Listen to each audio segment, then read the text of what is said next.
All right, good afternoon, everyone. Welcome to our meeting. Please join me in the Pledge of Allegiance.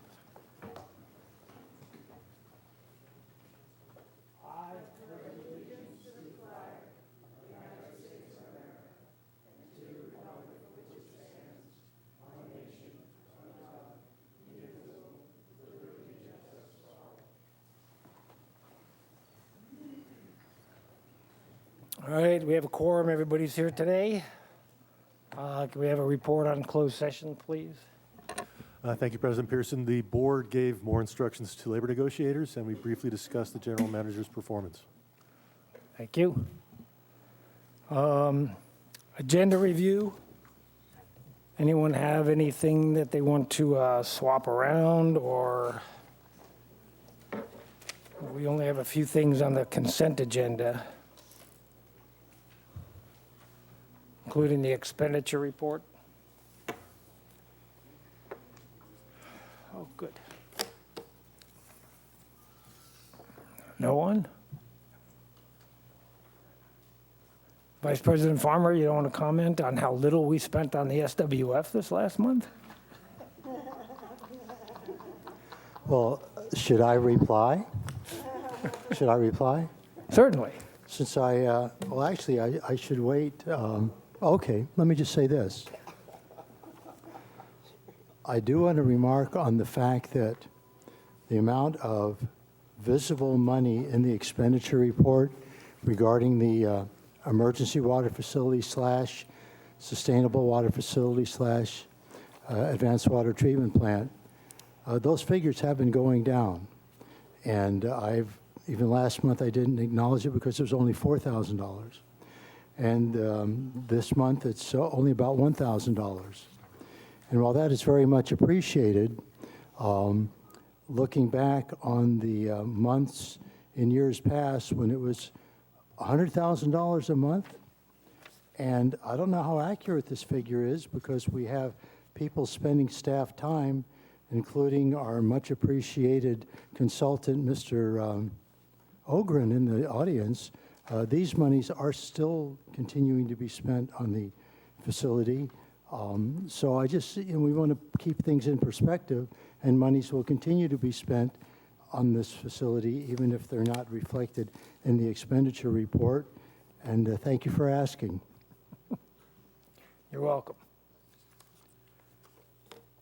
All right, we now move on to public safety, and we will receive the sheriff's report. Good afternoon.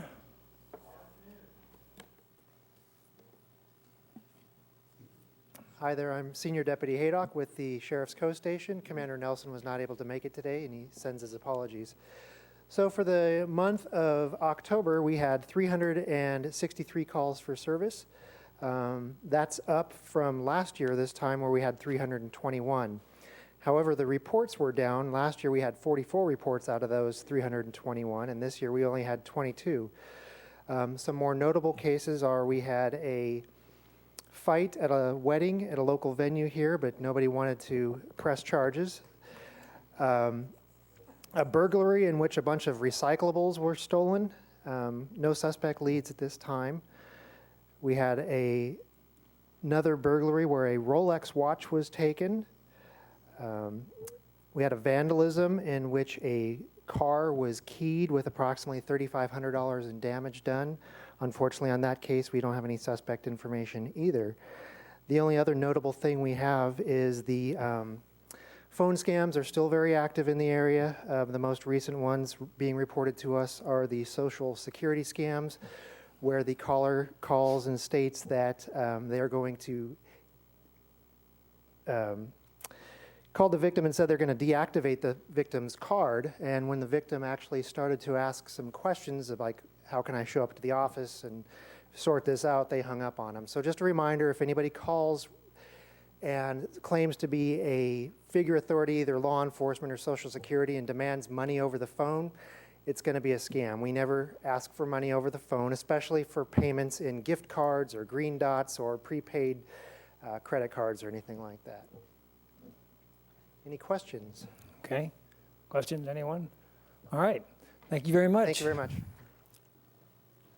Next up is the Fire Chief's report.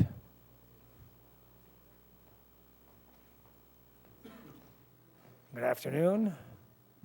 Good afternoon, Mr. President and members of the board. I am standing in for Chief Hollingsworth as he's in a week-long class. So he gave me some talking points to go over the last month of October, as well as some things that are currently going on for our agency. So bear with me, I'm getting over a cold. So for the month of October, as you can see, we ran 109 emergencies. We're currently on pace to go over 1,100 calls, which would be the most that we've ever run. So call volume keeps going up year to year, that's normal for most jurisdictions. And as you can see, we're currently at a 13.4% increase from last year to date.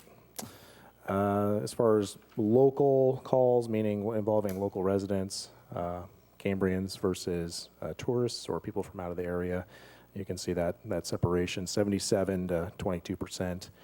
And then certain training and succession planning things that are going on. We've been currently trying to get some of our newly hired reserves up to speed on our ocean rescue training program. So we're doing that currently. That's been the main focus from October and into November, as well as we're trying to get Engineer Berkey and Castellanos officer qualified or captain qualified so that they can fill in gaps when needed, and that would also include like out-of-county assignments. They can step up and act as a captain. So I think Berkey, he is one class away from completing that before he can start his task book, and then Castellanos, I think, has a few classes to complete before he can get his officer task book. But anyway, they're making progress, which is good, and that ultimately helps our agency, which helps the community. Let's see here. We are currently involved in the Season of Hope. We've been doing that for several years now. So we collect food, and we also collect toys for tots. So that program's going well. We usually turn in a few barrels of each every year, which is good. So the community's been giving back, which is awesome, honestly. Let's see here. And then any questions up to this point on any of the points I've mentioned? Anyone? Yes, Director Howell. A brief question on Sure. on the monthly stats. I see on the just a moment here. There it is. The public service assists. It looks like a spike this month, and I was just wondering about that. That's the highest that we have been all year long. So just kind of curious as to. Okay, so part of that would capture folks who are putting new batteries in their smoke detectors. So we always tell people 6 months is kind of the time frame if you're using standard batteries. But more often than not, an easy way to remember is when you change your clock. So tail end of October, it spiked a bit because people are like, hey, we want to get ahead of the curve. We know we're supposed to do when we change our clocks, but let's just do it now. So plus October is the same month for which we hold Fire Prevention Week, and that's a nationwide program. So a lot of that public education is getting out. So that would be that reason. You're welcome. Let's see. Any other questions? Not at this time. Go ahead. Oh, okay. And then lastly, we did send out a. That's okay. But anyway, we sent a Type 1 engine with 4 personnel to the Getty fire, and then I think they went to a couple of other fires that were blowing up down in Southern California with the Santa Ana wind events. And oh, there we go, back on. Anyway, so we were proud to send our engine down to be part of a task force team. And I have 2 of those members that were with us. We have Engineer Castellanos and Firefighter Ben Schenk. And then the other 2 who are not present that were with us or on that task force team would have been Engineer Berkey and Firefighter Craig Brooks. So. Okay, why don't you have those guys come on up? Come on up, guys. Do you want to Make explain sure a they little get- bit about what they did? Yeah. Well, I guess I could have Michael explain what they did, but they did anything from basically structured defense, so protecting homes from getting burned and prepping them, to doing progressive hose lays and trying to flank a fire to keep it from spreading, amongst other things. So I wasn't actually assigned to engine or on that fire, but Michael and Ben were, so perhaps they can expound on some of the things that they did and accomplished. Hello, Engineer Michael Castellanos. I was the engineer that went down we initially went to the Giddy fire, and we started off with kind of just bringing people back into their homes. It was still an evacuated area, so help them get like important stuff out or mop up, and then we went to immediate need to Simi Valley because that's when the second fire broke out, and we went straight to evacuating people, prepping houses because the fire front jumped the highway. So we went straight to work, and we pulled a maybe 30-hour shift until we got almost got bumped to another fire. And then luckily the wind stopped and the fire was put out. And we had one injury. We had an ember fly in this gentleman's eye, burned him. So he just got back to work. He was out for 3 weeks? Yeah. 3 weeks, but it was a short assignment. Luckily, it was a 50-50. Either we're going to go north or go south, and went south, and the wind stopped luckily. So, yeah, that was pretty much it. John explained the rest of it. Yeah. Hey, very good. Thank you. Mr. Weigel. Yeah, I just want to make a note, because there's a huge benefit to our district by having the firefighters deploy to these other locations. The biggest obvious one is the experience, because they bring those skills back from real firefighting that can't be simulated. And you know, as they discussed, I'll go into a little more if you don't mind on the eye injury. This was not just something banging into his eye. This was an ember to his eyeball, which that shows you, despite all the protective gear we have them wear, this stuff's dangerous, but they bring that back to our district to help, you know, one, prevent, and then be ready to fight and be ready to respond to anything. Great. Thank you, gentlemen. Appreciate your efforts. Thank you.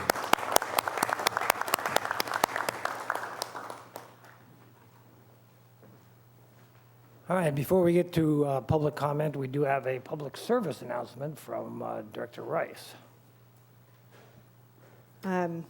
Every year, usually, Mr. Richard Margetson comes and announces the fundraiser that People Helping People in Los Osos puts on this time of year. It's the 14th annual Needs and Wishes Holiday Fundraiser. It happens at the Los Osos Community Center on December 14th from 10 a.m. to 7 p.m. All of the money raised by the silent auction and the donation of new toys for people to purchase go toward the 40 Prado Homeless Services Center, the Slow Nor Clinic, and the new People Helping People portable shower project that's happening.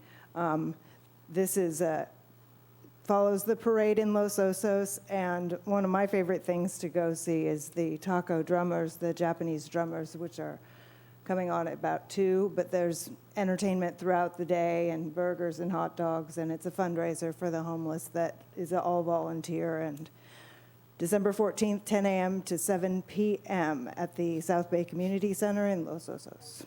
Thanks. Great, thank you. All right, we'll get to public comment now. We'll start with Ms. Hendricks, and then Mr. McCullough will be next.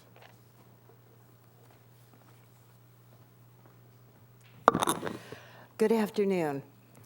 President Pearson, you clearly said at last week's meeting that the issue of bringing all applications for water service for new construction before the board would be on the agenda for today's meeting. The rationale you gave was that it relates to the report on CDP progress. While it is tangentially related, whether staff should process these applications, as has been the case and was defended by District Council, is a separate issue. I expect it to be difficult to insert into today's report on the CDP. The board should have a public discussion of whether to continue allowing lower-level staff to approve these applications. Processing the applications that way keeps them below public scrutiny. The Coastal Commission has told the district repeatedly that it will not approve them if they come to its attention. In the two recent cases, 2 commissioners intervened to appeal the permits. The commission was unanimous in denying the permits. I ask that the board review publicly all applications for new water service of any kind: meter transfers, meter exchanges, active service, affordable housing, accessory dwelling units. The district has many names for these additional users. Please do not evade the issue by deferring to the county's land use authority. The county has informed you that it will pass through, that is, rubber stamp, any applications the district forwards to it. The Coastal Commission is fully aware of that as well and addressed it in its reports on the 3 recent permits, as written in the summary of one of the reports, which I gave you at last week's meeting, and I hope you have since read. Quote, the county's action raises substantial local coastal plan, water resource, and sensitive habitat issues because the county did not determine that there was an adequate sustainable water supply to serve the project as is required by the LCP, but rather relied solely on a Cambria Community Services District intent to serve or will serve letter for that purpose. There is not an adequate sustainable water supply to provide new water service to serve new development in Cambria, and it is not adequate even for existing development, a factual finding that has been repeatedly determined by the Commission in relation to Cambria development through multiple actions, including certification of LCP provisions. I join with the Coastal Commission in asking that you be responsive to actual conditions in Cambria and bring the district's actions into compliance with both the law and Commission rulings. Thank you. Thank you. Mr. McCullough, followed by Mr. Puglisi.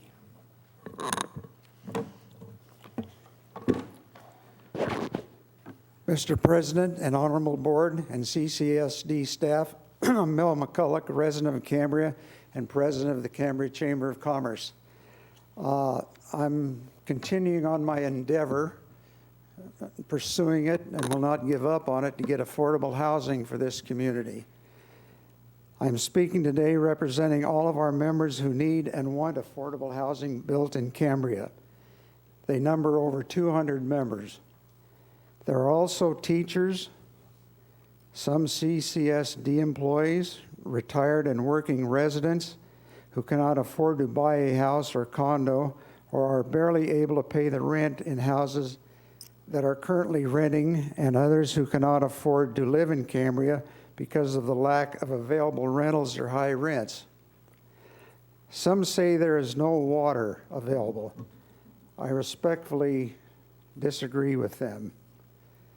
There is water that can be available through the district's retrofitting program by retrofitting motel rooms and facilities, houses, schools, and condos, and commercial buildings.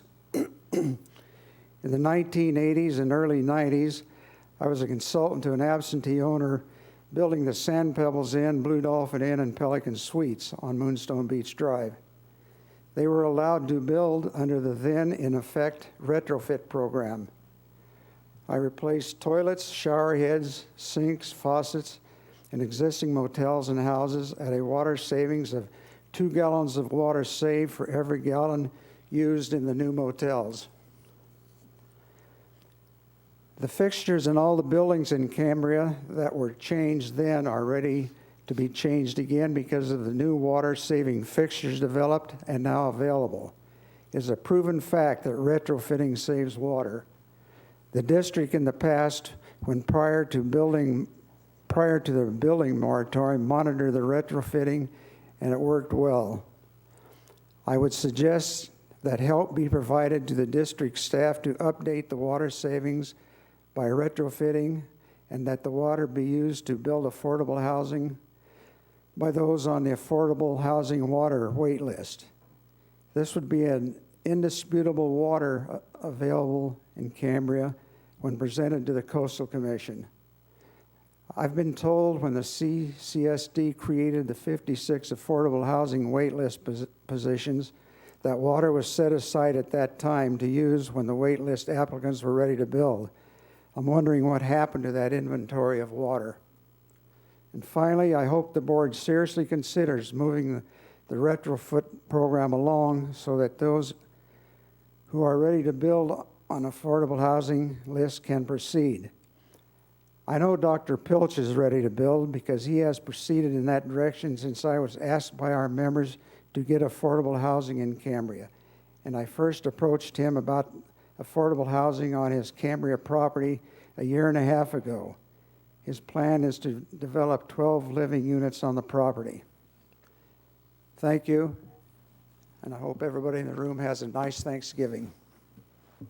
Thank you. Mr. Puglisi, you're next, followed by Ms. Richards.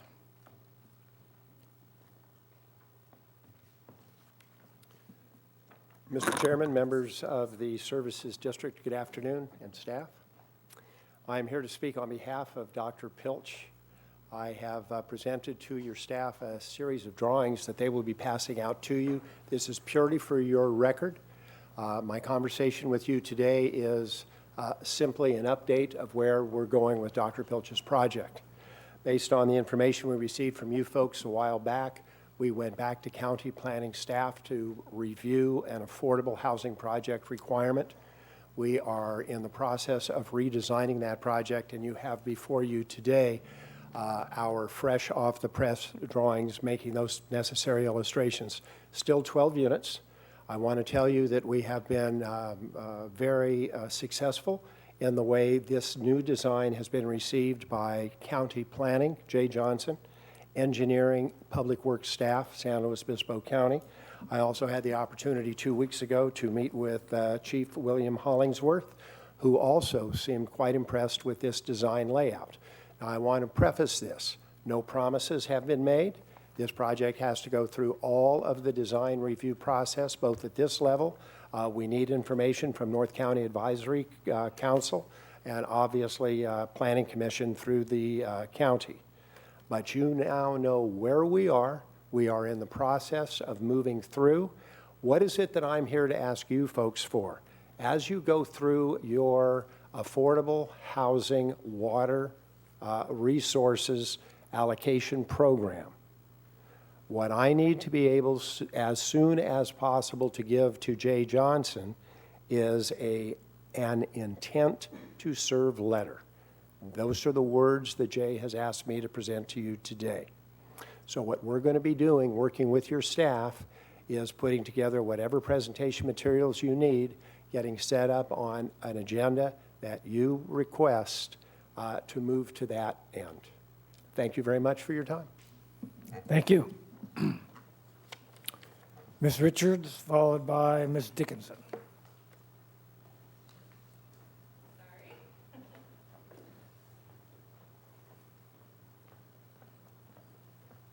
Leslie Richards, Cambria resident. I'm here to give you a gift.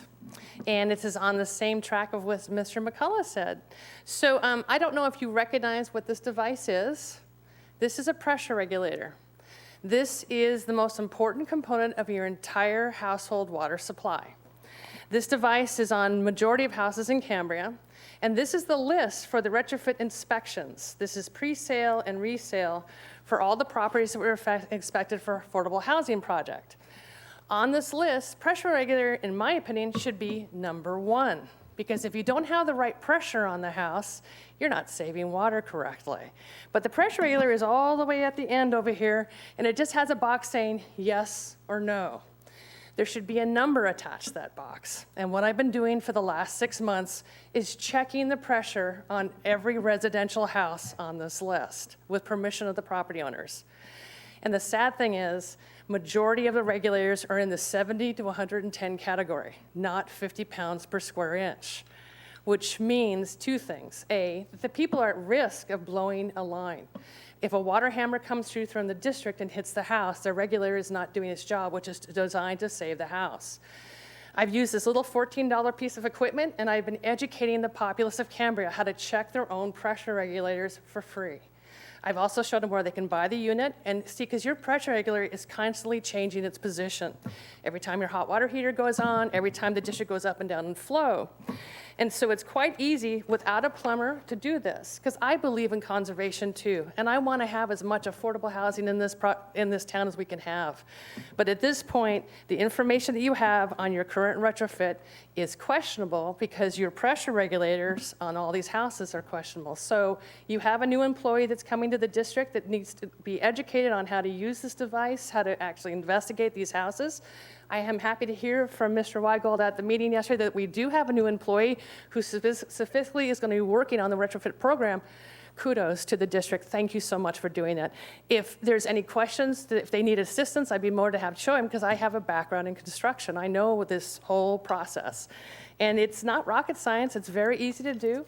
And if we can get all the restrictors down to 50 and keep them at 50, we would have retrofit water savings on these houses. The sad part is about 92% of the houses were off. Thank you so much. Thank you. Ms. Dickinson. Thank you, President Pearson. Good afternoon, board and staff. Interesting that Mr. Pilch's representative spoke on that project, and that Mr. McCulloch also spoke on the fact that Cambria probably has, or he referred to as having enough water based on retrofits. I was actually going to speak on something addressing those items or that area. One is that the district has not done a very good job of keeping up with conservation. We did have someone who was working at the CCSD who was switched out a little bit from what she was doing, I believe, in billing, and was made the conservation specialist. But she left the district, and we have not had anyone with that title that I'm aware of that has followed up. And when we speak about following up, I mentioned several months ago, maybe 3 or 4 months ago, that the district does have a way of following up. If you know which customers have had their homes retrofitted and have been inspected by the CCSD, why is there not a way of keeping track of that, keeping records, and then checking what is their water usage after that? I mean, I just looked at a site the other day of almost 2 acres of development that's taking place, and it was quite remarkable to think that that went through the NCAC and is in the building stages now. I just want to read something that I wrote to the Coastal Commission on November 8th for the November 13th meeting regarding the 32 D&E items regarding Swift and Hayden projects. So I said to the commissioners, in my view, clearly Cambria does not have an adequate water supply to continue to add more development. The district, by not using their permitted diversion of 1,230 acre-feet a year in the San Simeon Aquifer, lost their ability to pump 431 acre-feet a year from that aquifer. For the same reason, the CCSD lost their ability to pump from Santa Rosa Aquifer 518 acre-feet a year, and it was reduced to 218 acre-feet a year. We are still, with our current licenses, at those numbers. So we've lost the ability to pump 731 acre-feet a year. So it doesn't matter, you know, how many retrofits you do. The thing is, how much pumping can you do, and how much do we need for fire? And I just want to say that one of my comments regarding fire was, I quoted from CCSD Fire Chief Hollingsworth, where he, in the People's Self-Help Housing Appeal, said, this quote, "This structure is located in a high CAL FIRE and a high CCSD fire district wildland fire risk zone," end of quote. And I believe that that can be said for much, if not all, of Cambria. So yes, I know. I'm over 2 seconds. Sorry about that. I try to be on time. Thank you. Thank you. Okay. We're moving on to number 4, which includes can I ask managers. Yes. Two things. I have a question that we won't be able to get to today, but I'd kind of like to get a report from the fire department about the mutual aid, how they determine whether we're helping CAL FIRE or that CAL FIRE is helping us, like, because I know we get reimbursement sometimes for those things, so who becomes incident command, and then also just a report for the general public too, what happens when we do send an engine and some personnel down, so they know what happens for fire protection here when we do that. And I don't need the answers today necessarily, but it'd be nice to have a good, complete report on how that stuff works, because we're providing a lot of mutual aid in both locally and far away, so. Yeah, General Manager Weigold, can you answer that now, or do you want to have Chief Hollingsworth do it next meeting?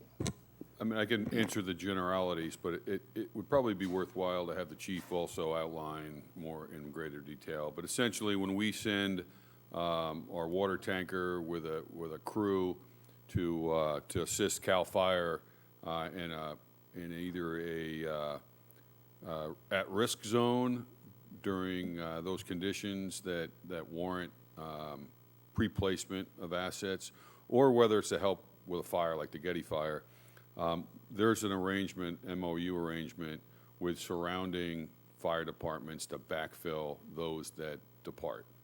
So, and the good news, if there's good news in this, is one, we get additional training for our folks in live conditions, as I outlined earlier, but we also are reimbursed or we charge for the use of our people and our equipment. So that's additional revenue to the district. Okay. Great. And then the other question I had is and I don't want to discuss it at all because it was public comment, but I'd like to know the status at some point of agendizing the issue for the Pilch property for that. Because I thought it already came to us and then we tabled it from what I recall, but I'd like an update on what the next step is. Because if they're asking, didn't we already make a decision on that? I believe we voted to deny that. We didn't table it. That was the existing letter of intent. That wasn't the affordable housing. That wasn't I affordable see. housing. Okay, so is this going to have to come back before us? At some point, I Okay. imagine, yeah. Okay. Thank you. Okay, onward and upward. Manager's report, general manager's report will be first, and Mr. Schwartz would like to speak on this prior to the manager's report. Good afternoon, President Pearson, members of the board and staff. I have two comments I'd like to make. First is in the Facilities and Resources Department section, which is page 7 of the agenda package. Under the bullet number 4 for Fiscalini Ranch, for some reason they failed to mention the ongoing fire fuels risk reduction project that's going on the Fiscalini Ranch. It was mentioned at the last meeting, but they've done quite a bit of additional work since then. Under the skate park item, they mentioned that the staff was working on that, but then under Fiscalini Ranch, they didn't mention it. Seemed odd. One thing I'd like to mention with regard to that, there was a little bit of a dispute about whether the work was done effectively, and the Friends of the Fiscalini Ranch Preserve have contracted with their forest management consultant to do an analysis and report of the current conditions on the forested portions of the ranch, including the new areas that have been treated under the existing project. And when that report comes back, that'll be for evaluation of all areas, forested areas of the ranch, and recommendations for future projects. It'll be a very interesting report, and I hope you'll all read it when it comes out.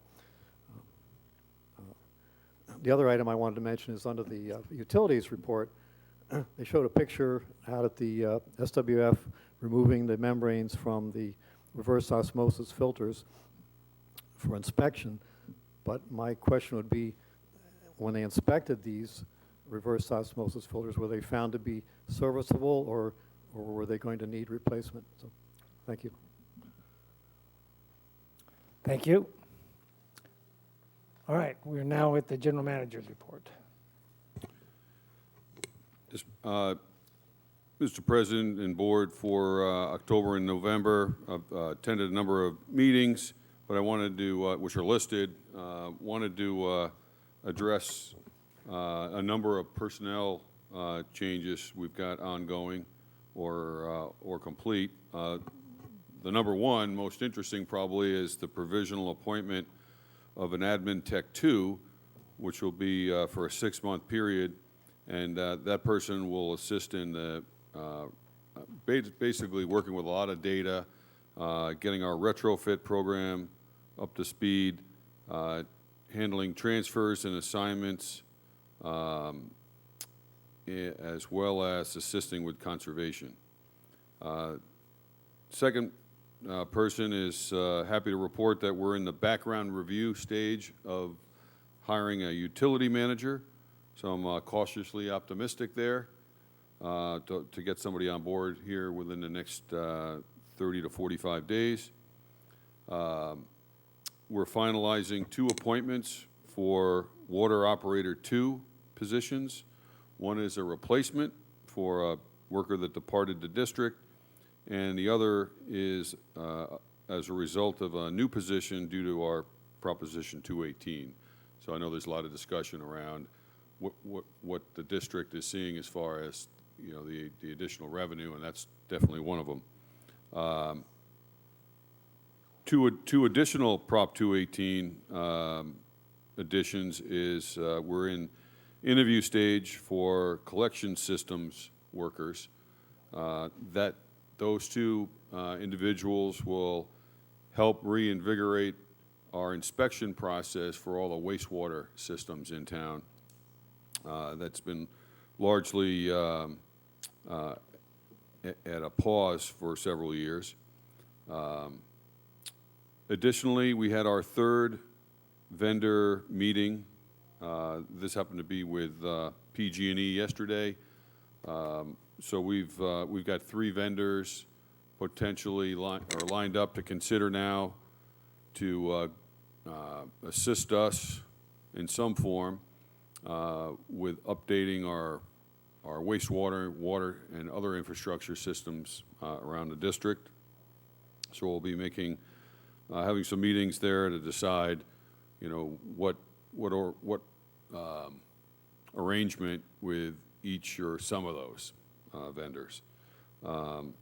Lastly, we held a meeting at the Vets Hall with a number of the organization representatives that utilize the hall here to talk about how we move forward with the increasing number of capital improvement projects we've got just within the building here, as well as maintaining the operations and maintenance program.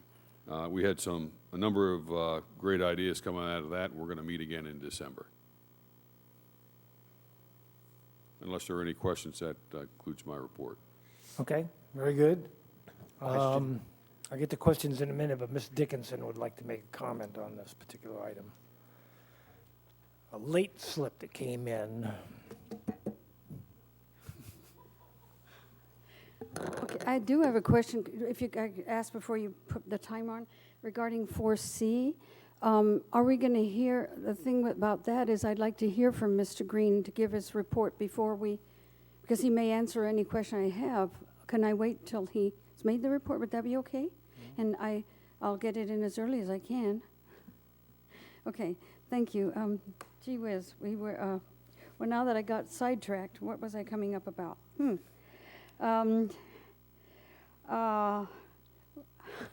This is ridiculous. It was on the, oh yeah, that was about the general manager's report. Okay.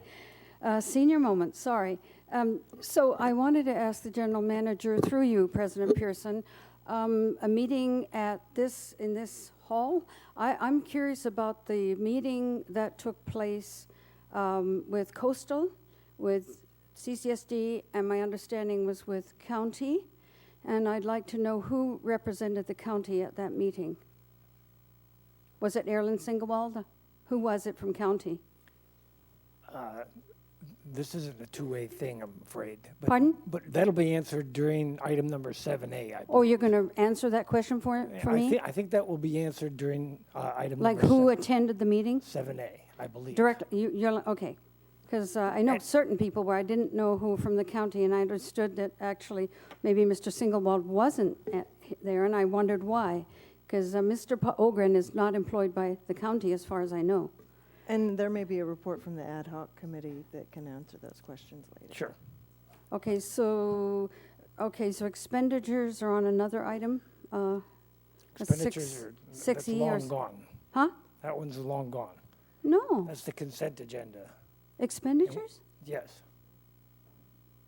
Okay, Yeah. may I- Oh, That's coming that's up on still coming up. 6. Yeah, you're going to have to put in a different Another slip slip. for that one. Yes. All right, so I didn't get my question answered, but I hope it will be. Thank you.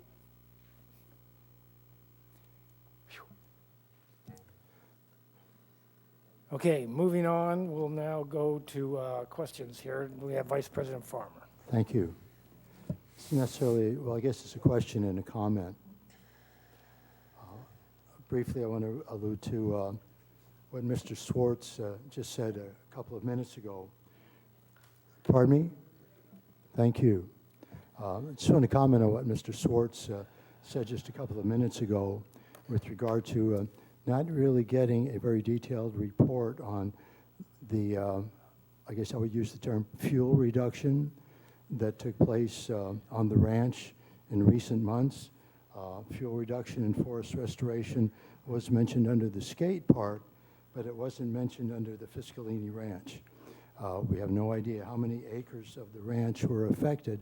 I'd like an update on that, but what I'd like to comment on is that I don't know how many folks have gone out and walked the Forest Loop Trail since the forest clearing / fuel reduction / forest devastation has taken place.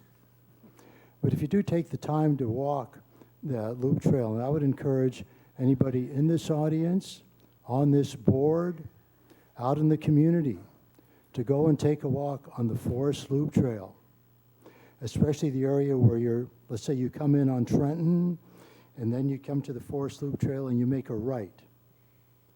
I've lived in this community for 33 years. I've walked that trail hundreds of times with my canine companions. I was appalled at what I saw. To the left, as I'm heading north, was a forest. On the right were trees with absolutely no understory. It looked more like a town park. And one would say, well, we're trying to prevent fire. All I can say is my first reaction was, what about the creatures that live there? We're supposed to be stewards of the forest. We're supposed to be endeavoring to live in harmony with Mother Nature. I didn't see that happening. Will this contribute to the potential for lessening the potential for fire? I don't know. From my observation, if you had asked a Native American, I don't know if I call it Native American, the indigenous people that inhabited this planet, this nation long before we got here, how would you have dealt with this potential problem? They probably would have said, well, why don't we just burn down this part of the forest and allow it to restore itself? I say that because I've seen areas where, how could we say it, fuel reduction took place in years past that were ordered by the fire chief at that time, and many of these areas never regrew. Understory was removed, and that's never been replaced. And as I said, we need to think about how are we living in harmony with Mother Nature? What about the creatures that live there? Where did they go? How did they deal with the situation? As I said, I'm really not too keen on what took place out there. I encourage everybody to go out there and take a walk and come back and give us some feedback at public comment. Also, with regard to talking about the pocket park, and it says here, we received several calls from concerned citizens on the homeless activity at the park. By the way, I do want to mention that I know one of the reasons that the forest clearing was done was with regard to homeless encampments, which I will get to in the report from the FFRP meeting. But I'd like to know, and this isn't a, how could I say it?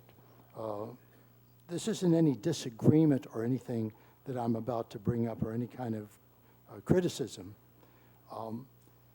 With regard to folks in the community being concerned about the homeless, meeting right there at the Pocket Park at the end of Bridge Street, at Center Street. I'd like to get a little bit more detail on the concerns of the residents here. I'm not saying that their concerns aren't legitimate, but I'd like to know what their concerns are about what the homeless are doing there. I only say that because, you know, I take the time to talk to the homeless people, and it would be nice to have some kind of dialogue with them with regard to the concerns of the community, so perhaps we could remedy this situation in one fashion. I know that Carlos and his crew go out there and talk with them. I know people from law enforcement do that.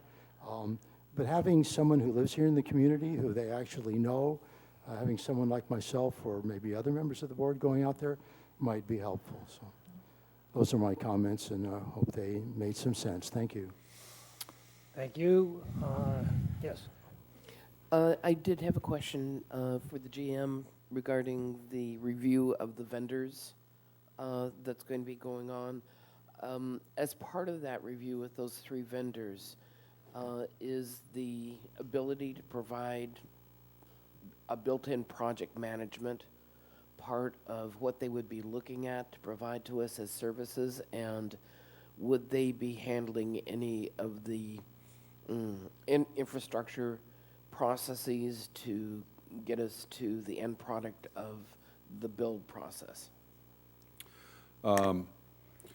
So the answer is it depends. Part of the issue with each of the vendors is they're not exactly the same. They differ in their way that they will attack our issues, and how they would and the services that they provide. So that's part of when I say we have to come up with a solution on how we're going to use this a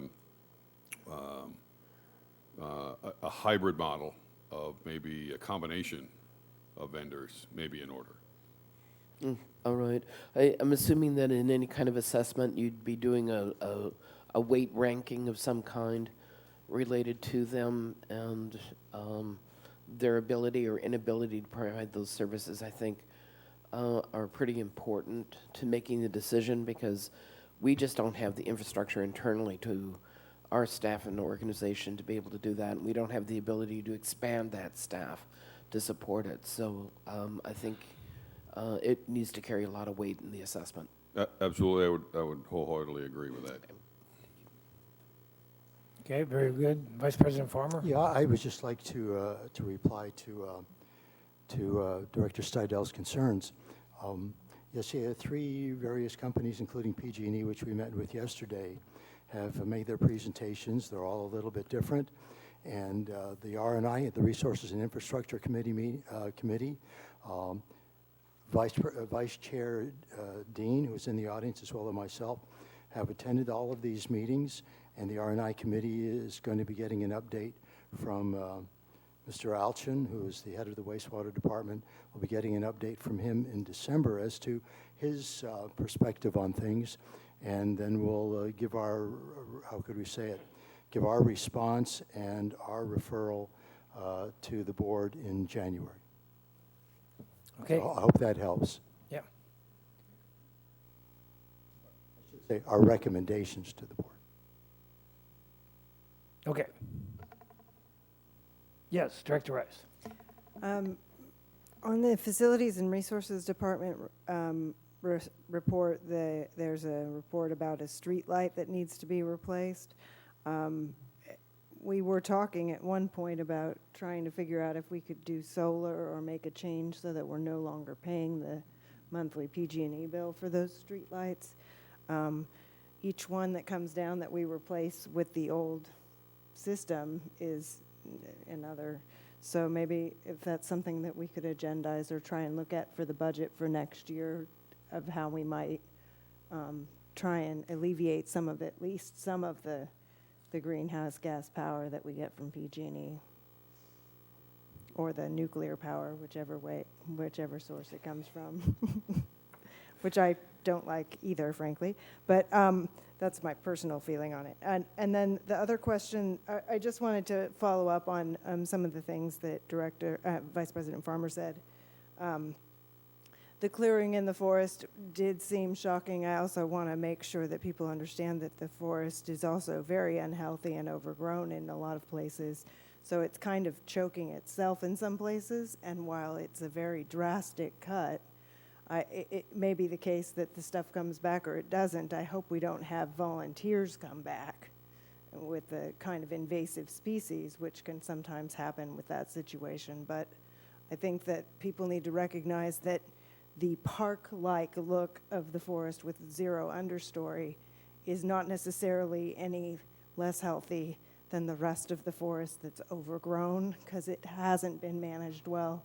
And that's something that we really need to be looking at, I think, as a district, based on the North Coast Area Plan and the impacts we have to the forest. We need the forest to be healthy, because a healthy forest is a safer forest for when it comes to fire protection.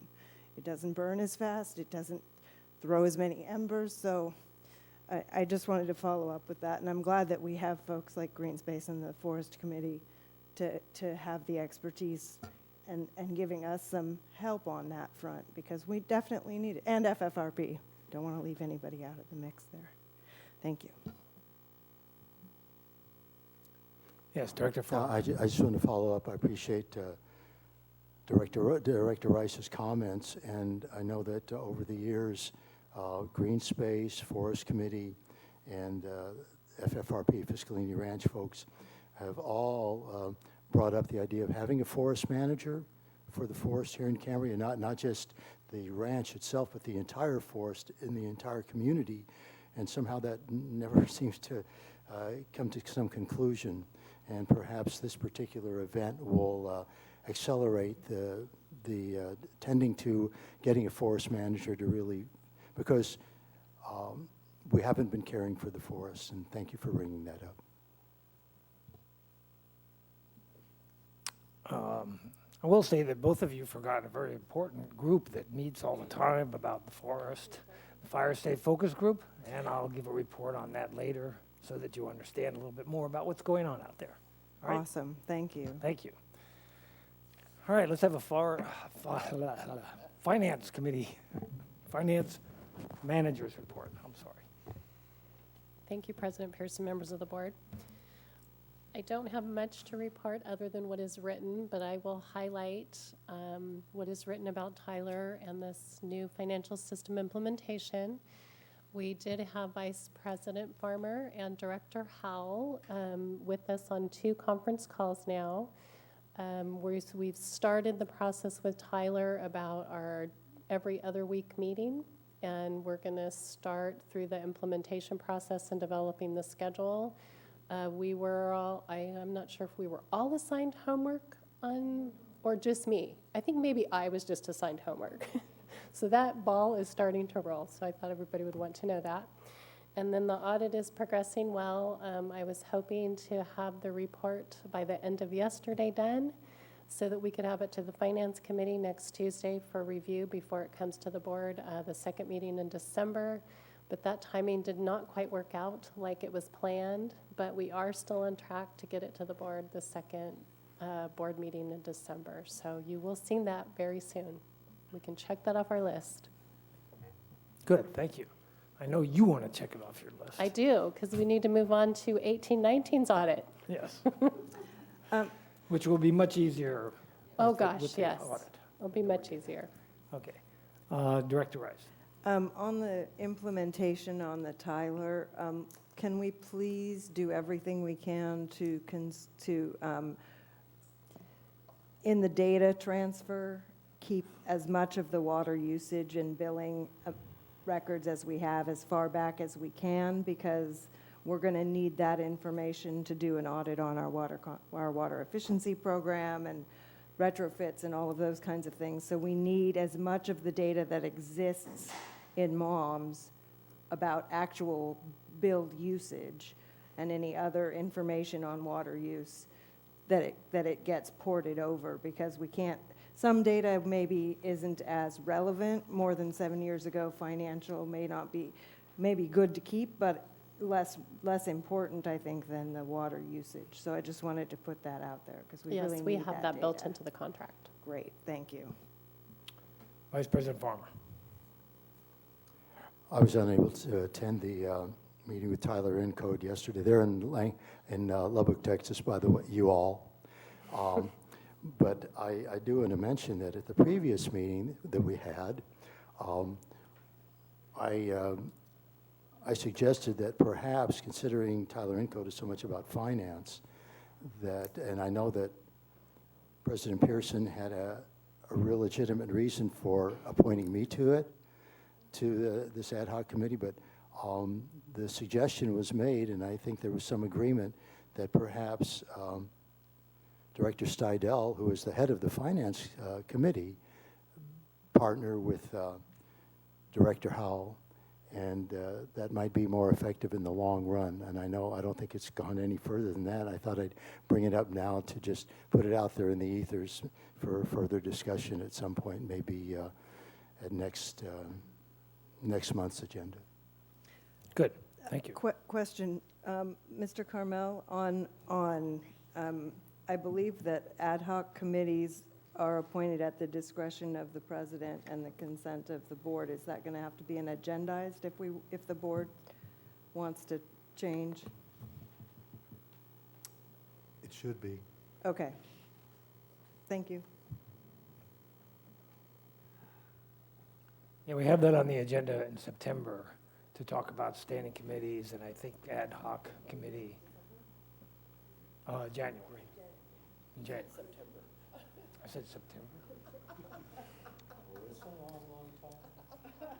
As Tina would say, senior moment. All right, I do have a question for Ms. Duffield. You've got the usual sentence in here about having a spending freeze for non-critical needs that continues. Is there anything in your consideration or in the general manager's consideration that we should be addressing on those non-critical needs that we should be doing? No, we just still want staff to be aware that they need to do their homework before they purchase items. We just don't want it removed from there, because if we take that, urgency out of their minds, they're going to forget that they need to be frugal and they need to buy what's needed, not just go buy the Cadillac version of everything. So we've continued to keep that in there. Okay, thank you. Yes, Director Rice. Related on that, I think that revisiting the credit card policy, I think it's supposed to mainly be for travel purposes, and it looks like that's the purchase order issue is still not quite happening, and credit cards getting used for things that are not for travel or training that are required. So maybe we can look at how that's being handled. Yes, Director Howell. Apropos of that, we do have in front of the policy committee the purchasing policy. Is this an appropriate place to deal with that, do you think? Would be the use of credit cards in purchasing, or because I don't recall reading anything in there. Should we? Yeah, I'm asking for guidance. It's in the purchasing policy. Is it? So when you guys look at that, that's one of the things you need to It look is at. in the purchasing Good. policy, yes. Oh, okay. So we're good. Yeah. In addition to utilizing it for travel and training, there is a caveat in the credit card, in that paragraph in the purchasing policy, that does allow for online purchases. It is a document from 2015, so I agree it does need to be updated. But, we're working hard continually. Finance department is working hard with all the divisions to come up with routine purchase authority with other vendors if we're only able to purchase on the credit card. So I'm working with staff continually to make that happen. Thank you very much for that response. Thank you, President. Thank you for being proactive. I have one question. Yes, go ahead. Again, apropos of that, I was reminded of just one question I had on the expenditure report, and it did relate to the credit card use. I observe an over-limit fee on there, and that's somewhat disturbing. And I do see a large purchase of a bathroom vanity, which probably could have been done via a purchase order, although I, not being there, I don't know that. But I was seeing those two things with that large purchase and then the overage, over the limit fee, both related to the fire department's stuff. So just kind of wondering what happened. Would you like to respond to that now or when we get to the expenditure report? Because Oh, I'm it's a sorry, different action I'm in the item. wrong place, never Yeah, mind. Yeah, we'll do it when we get When to we the get to the expenditure. expenditure, okay. sorry. It's okay. All right, I believe we're ready for the utility manager report, but he's disappeared. Oh, there he is. Okay.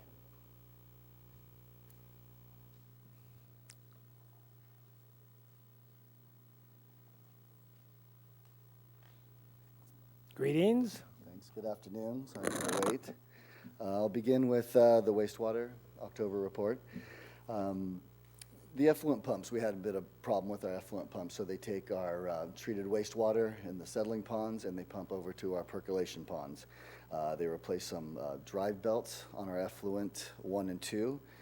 And after they had done that, they had a problem with the effluent pump number 2. It had taken a chunk of wood in the impellers and actually kind of screwed that up, so not good at all. So we actually had an impeller pump on the shelf, and we're able to replace it in-house that day and get that running. And that's our primary pump.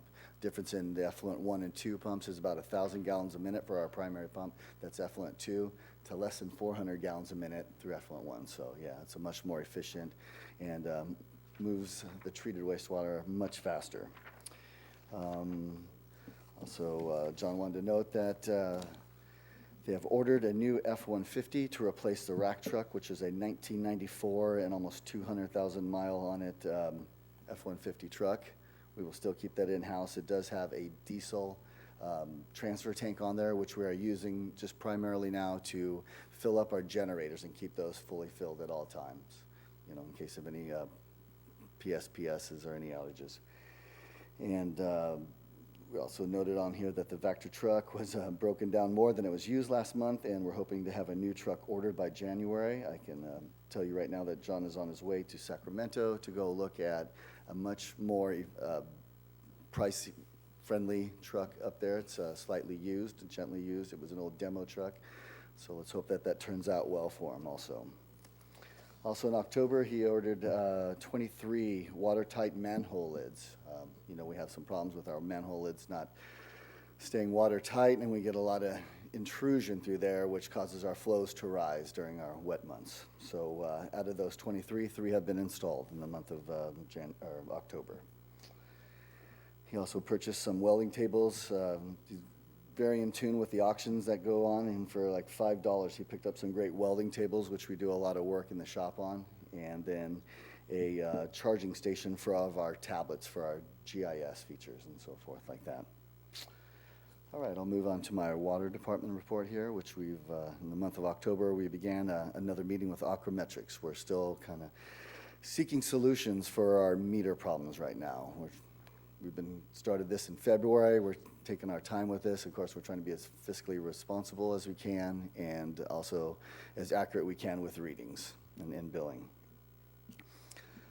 Also, during the month of October, we purchased some 6-inch valves to replace at our San Simeon wellheads. They were not shutting off, so if you ever see us, if you're driving by the San Simeon well fields and you see water shooting out the back, monthly we do raw water sampling as designated by the State Water Resources Control Board.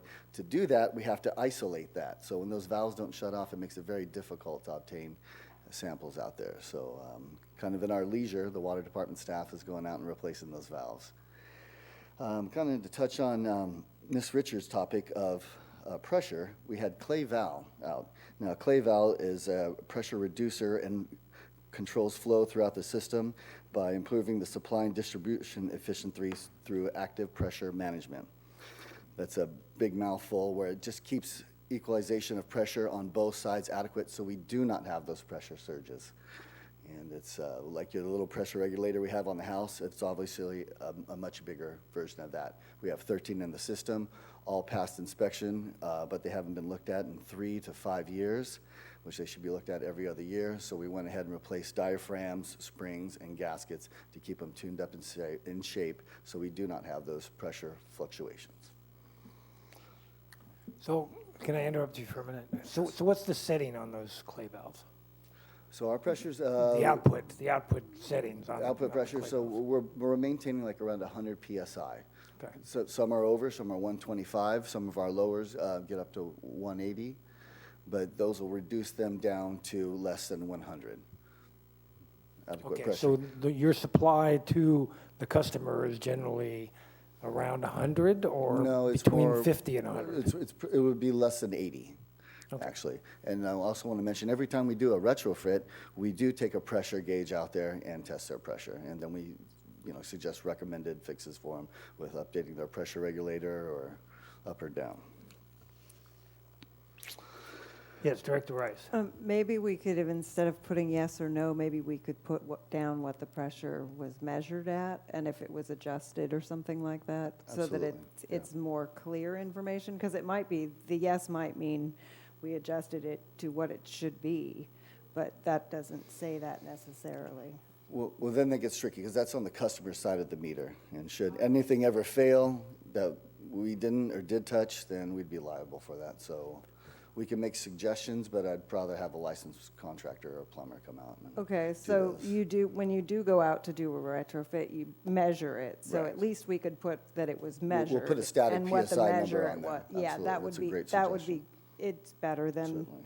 just yes or no. Certainly.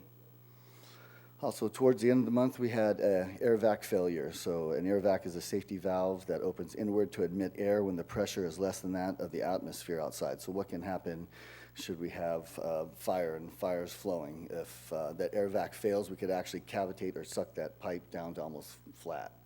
So yeah, most of these air vacs that we had another one fail today, which we just went out and looked at, and which we're going to install a new one. These were the ones that we're seeing on the nameplate were installed in 1978. So they've served us well, and it's time for a replacement. But you can see on some of these pictures here what it takes. We go from basically like a meter to main replacement. We're going from the main, we're putting in a 1-inch HDPE with a new ANSI certified air vac. And they're plastic, so they're not metal, so the degradation as far as corrosion and rust, won't happen. Virtually not happening. Then following up, just more service lines we're replacing. We were up on the top of Hillcrest, and we replaced 2, fortunately in one trench that we have been there. We counted 7 clamps on that at that time that we had been out there. So, yeah, it'd been faulty. So it had needed replacing for quite a while. Finally, I'll talk about the SWF. Obviously, you can see our picture here that we were replacing, or we were removing.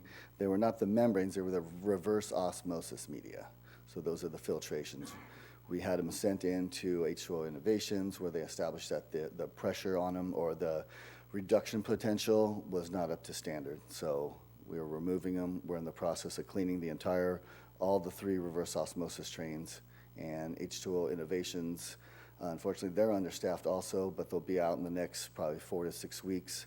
And we're going to run through software updates on the plant and go through a couple other maintenance items. But as far as being able to run, if we were in an emergency, we could put in new filters and be ready to run within a week. So if you guys have any questions, I'll field any questions. Okay, other questions for, yes, Director I Stidel. had a question. Actually, this goes to the wastewater plant, and I was just curious if you can address this. I'll give mine The best shot. influent pump that was replaced, it was indicated that the replacement was on the shelf. So I'm assuming that there's some critical parts items that are considered such, and replacement pieces are normally kept for trade out immediately.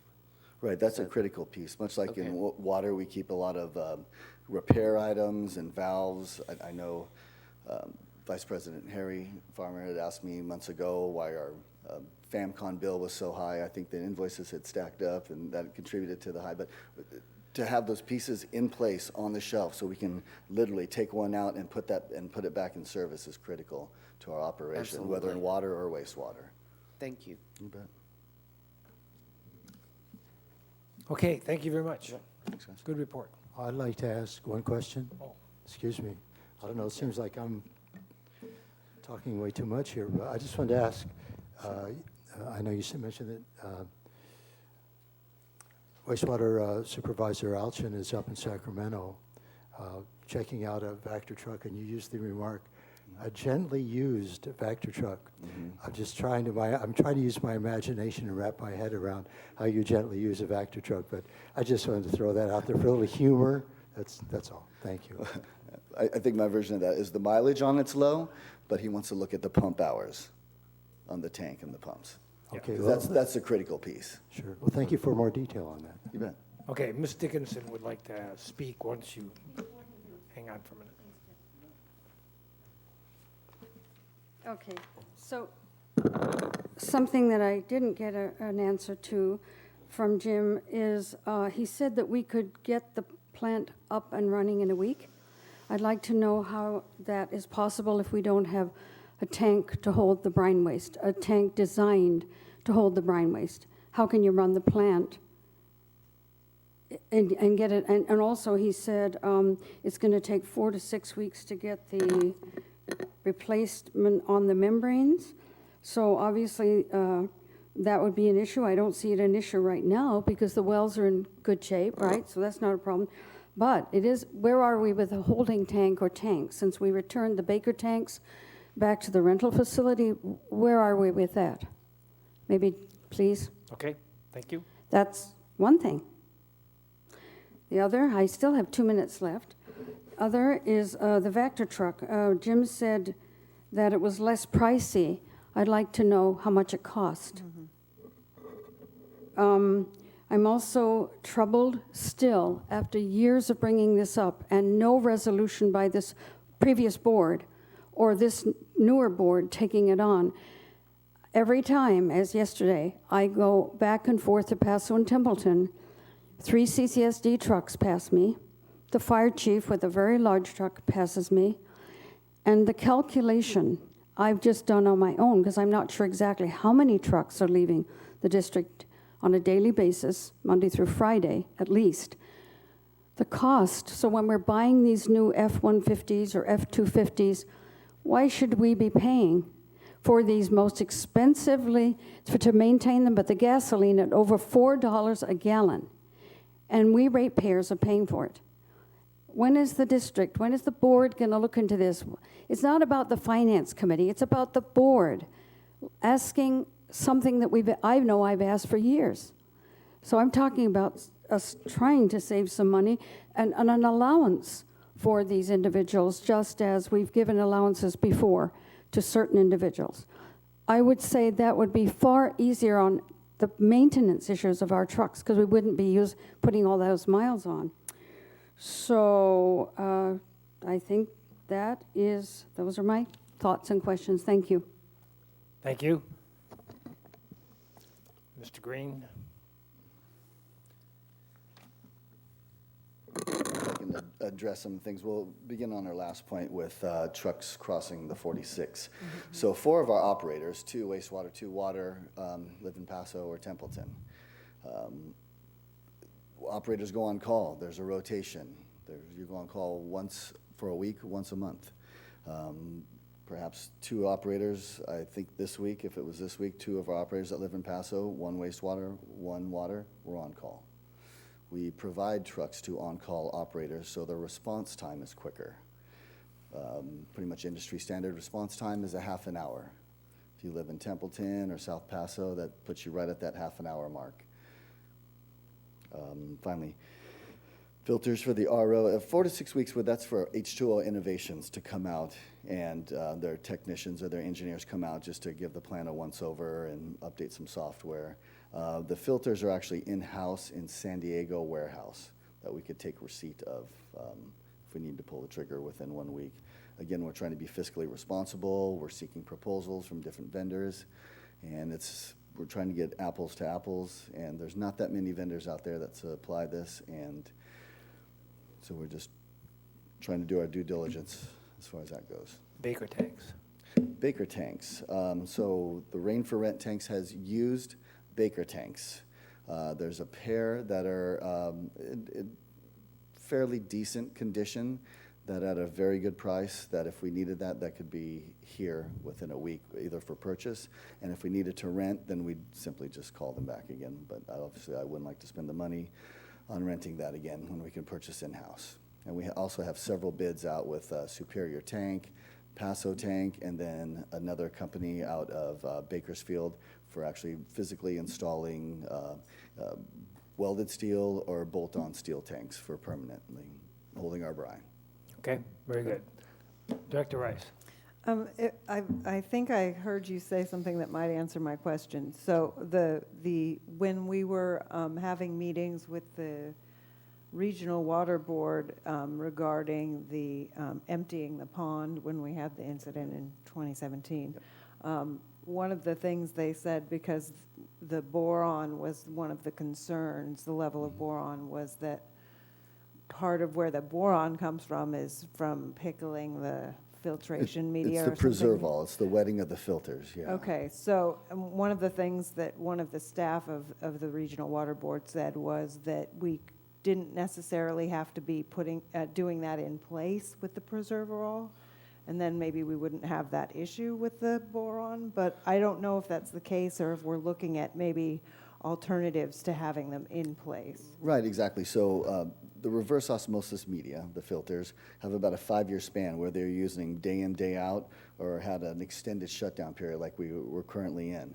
The preserval that we were recirculating to keep the filters wetted were an attempt at that time by the CPO to keep costs down, maintain lower cost, and to keep filters, because at that time, December 23rd, 2016, when we last ran the plant, we weren't sure if the drought was going to continue or not. So that was a very conscientious effort on him to try and keep costs down. Obviously, we had a very wet winter for the next couple of winters, and it wasn't necessary to operate that anymore. But those filters now have kind of reached their lifespan as far as duty for that cycle goes. So I just as an individual director, I'd just like to, I wanted to convey that information since you weren't on board at the time when that occurred. But I also want to say that there's some places where cost cutting isn't as important to me. I'd rather have new tanks that we know for sure are not going to leak for the brine because of the environment, the potential environmental hazard that may create.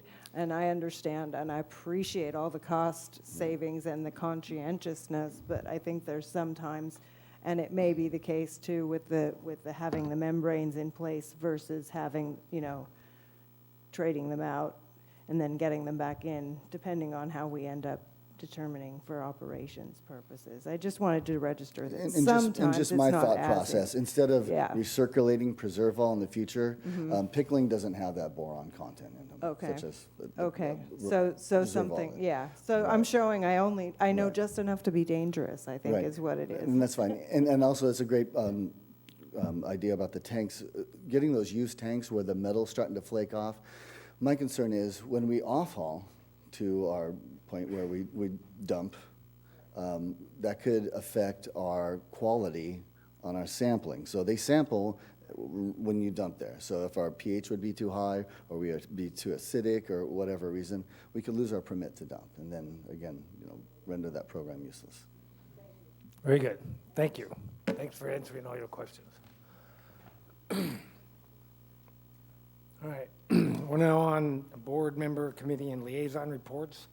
And I do have a request to speak, and it's from Christine Heinrichs.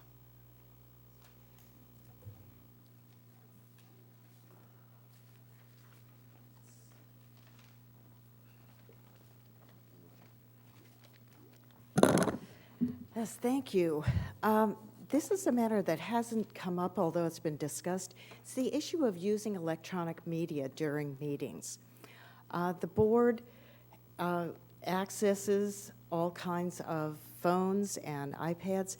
This raises the question of public access at the meetings and whether these meetings are truly transparent or whether there are meetings going on within the meetings. A lot of public bodies, councils have decided to adopt regulations that keep them from using digital media during public meetings. It's only a couple of hours, and it has the advantage of illustrating to the community that you really are serious about paying attention to what's going on and to not communicating privately with other people who have business before the board or other members of the board who could be communicating with each other. It's as much appearances as reality, although there have been instances in public meetings here where there have been private communications going on that have then influenced the presentations before the board that the public doesn't have access to. This is a public meeting. Everyone should have access to all communications during it. And I encourage you, while the policy committee perhaps is considering such a policy, to adopt a temporary policy and stop using all electronic media during meetings. Thank you. Thank you. All right.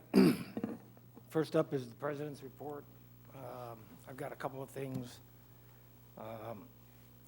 One is, I don't know if we covered this at the last meeting or not, but there was a meeting with the Simeon CSD. We held very preliminary discussions about sharing wastewater treatment plant resources. They, of course, are under a order from the Coastal Commission to move their plant at some time in the future. So they wanted to get together with us and chat about exactly what we could help them out with or not. Again, it was very preliminary. We don't know what we're going to be able to do with them or for them. We didn't get into that discussion very much. Our next meeting will probably be after the first of the year with Supervisor Gibson to get some more direction from him. We also, during that meeting, more importantly, had the supervisors of water and wastewater there, and they are going to be meeting to make sure that there is mutual aid between the two districts so that if we have an issue or they have an issue of some sort that we can go to them and they can come to us for mutual aid. And I thought that was the most important thing that came out of that meeting. We also had a meeting with the some of the leaders of the community about the Vets Hall. The Vets Hall has a lot of work that needs to be done, and so the general manager and I had a short meeting with a group of people that represented the Lions Club, the Rotary. I know I'm going to forget somebody, so I better stop. And other organizations to ask them for input on how we could best go about getting the fixes done at the Vets Hall, since the CCSD itself really doesn't have the budget to do all of those repairs. And we will be meeting with them again probably next month to review. They asked us to come up with some hard figures on what it would cost to do the different repairs and what they are. And we're going to continue meeting with them to try to figure out exactly how we can get this Vets Hall taken care of, some of the major items. That's about my report. From the President's report, we'll now go to the Finance Committee report. Director Stidel.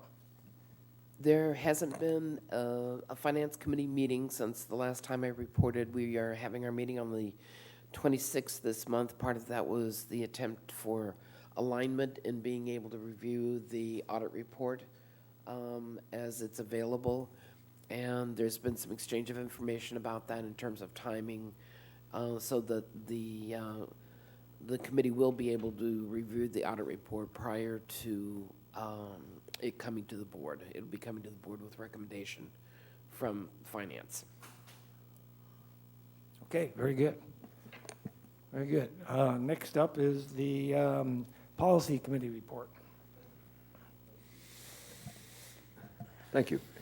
The main topic on my report today, we've already talked at our last meeting, and I think the board has in front of it a number of policies which we have actually, since the board has not yet taken action, I think the committee may want to re-review a couple of those.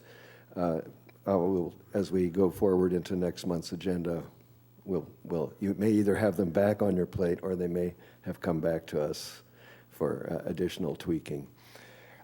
The essence, though, of what I really need and where we are with this, the policy committee, we are in the state of needing direction. And as last meeting, we discussed about the priorities and so I have in my mind where we need to be going in terms of that. However, I want to bring forward specific concerns from the policy committee and invite some feedback from the board if it's appropriate at this time. So we have this on our agenda for tomorrow, so that's why I'm hoping to get something that I can bring back. There are basically 4 points that were brought forward that are concerning them. They want to know what the expectations the board has for the committee, what are the protocols for interacting with staff and the use of staff time. We've kind of gone through some of this, but I think they want to hear it from you folks. The process, this is a little more meaty here, the process through which the committee will accomplish its work. How would you suggest we go forward? More importantly, from my point of view, and this is coming from the committee, not really from me, the process by which the committee will receive feedback from the board about the recommendations it receives from them. So, and this is the case where we've presented policies to you, but we're not quite sure. We may need some kind of back and forth going, but there's nothing that's been formalized. So those are issues. Those are the 4 issues that I think are mainly, it's one of the subcommittees basically went on strike until they want answers to these before they go forward. So not to say that they're all not working hard, but in this particular issue, it took a considerable amount of time in our meeting. And so I just wanted to, I think that should be the substance of my report is, please help us. Okay. Director Steidel, you like to start or no? Okay. Okay. Let's see. One of your items was how do you interface with staff, and I think the flow chart that the general manager has given you, I think, is pretty prescriptive on how to go about sending him the agenda and asking for people that you need, and him making sure that they have the time and the wherewithal to help you out. And you know, barring unforeseen circumstances, you're probably going to get whatever you need. So,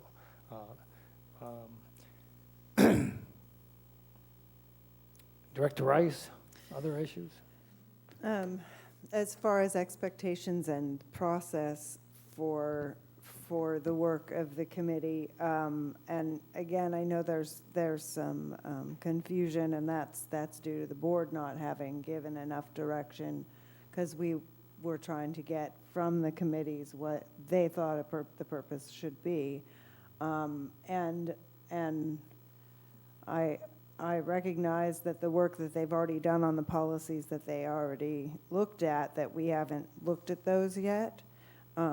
It seems to me that there are some higher priority policies, for example, the purchasing policy being one, that having the structure of the CSDA manual, so you have a numbering system and you don't have to come up with your own essentially outline, is going to be helpful, but I think more as a guide than as a roadmap, so to speak. Because I think that what we're trying to get, at least my perception is what we're trying to get to is the policies that most need to be addressed first, which may be because as we go through board meetings, we need to refer this to policy. And we do want to have the policy handbook, but I think that is less important than like the vehicle policy, for example, as Ms. Dickinson has raised over the years, probably since I've known her. She's been raising the issue at least a decade. But also the purchasing policy and how credit cards are used, because these are things that impact the daily operations if they're following the policies as the board would like to see happen. Let's make sure we're always buying American vehicles. There's a policy. But that's not maybe as important as having the policy about what do we do about the credit card issue and the policies, so that staff has a set of essentially rules that they should be trying to align their daily practices with. At least that's my understanding of. Yeah, so I think the overall idea is for you to be attacking existing policies at this point. And as we go through our business and we recognize an area where we don't have a policy, then we would refer that to your committee to work on also. As far as the purchasing policy goes, I would recommend that you have an ad hoc committee that includes somebody from the finance committee so that they can work together, because it impacts both. So you're eventually going to have to send it to finance anyway, so that makes sense, to have a joint ad hoc between the two of you maybe. Can we check with, I mean, it's a great idea, like council's opinion, make sure we can do that. Can we have an ad hoc subcommittee formed, say 2 members of each standing committee without violating a Brown Act? No.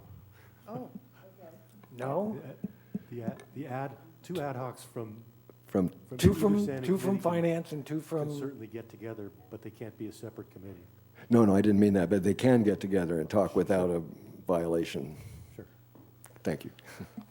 Just, there's pitfalls all the way along. Yeah.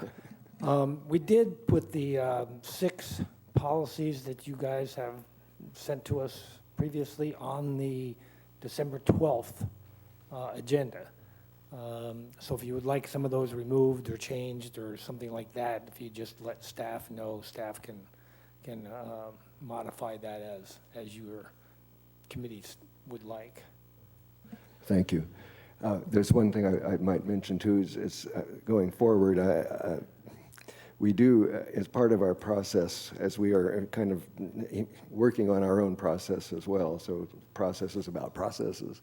But one thing that I feel very encouraged about, and I just want to mention, is Monique Madrid, who had been to recently to some training regarding how to make policies, has presented us with some really, really fine guidance. There's this lovely book showing something about how to write policies and procedures and tasks. I've just been working through it. It makes great reading.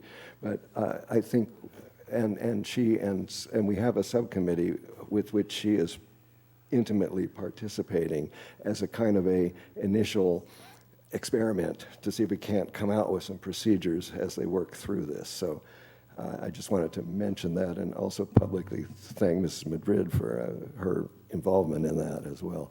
And if I may also, while I still have the floor, express some appreciation for Director Steidel, who attended our last meeting and gave us some very, very useful input and insight into how the Finance Committee is operating and some of the concerns that they have. And that was extremely useful to us, and I really wanted to express my thanks for that.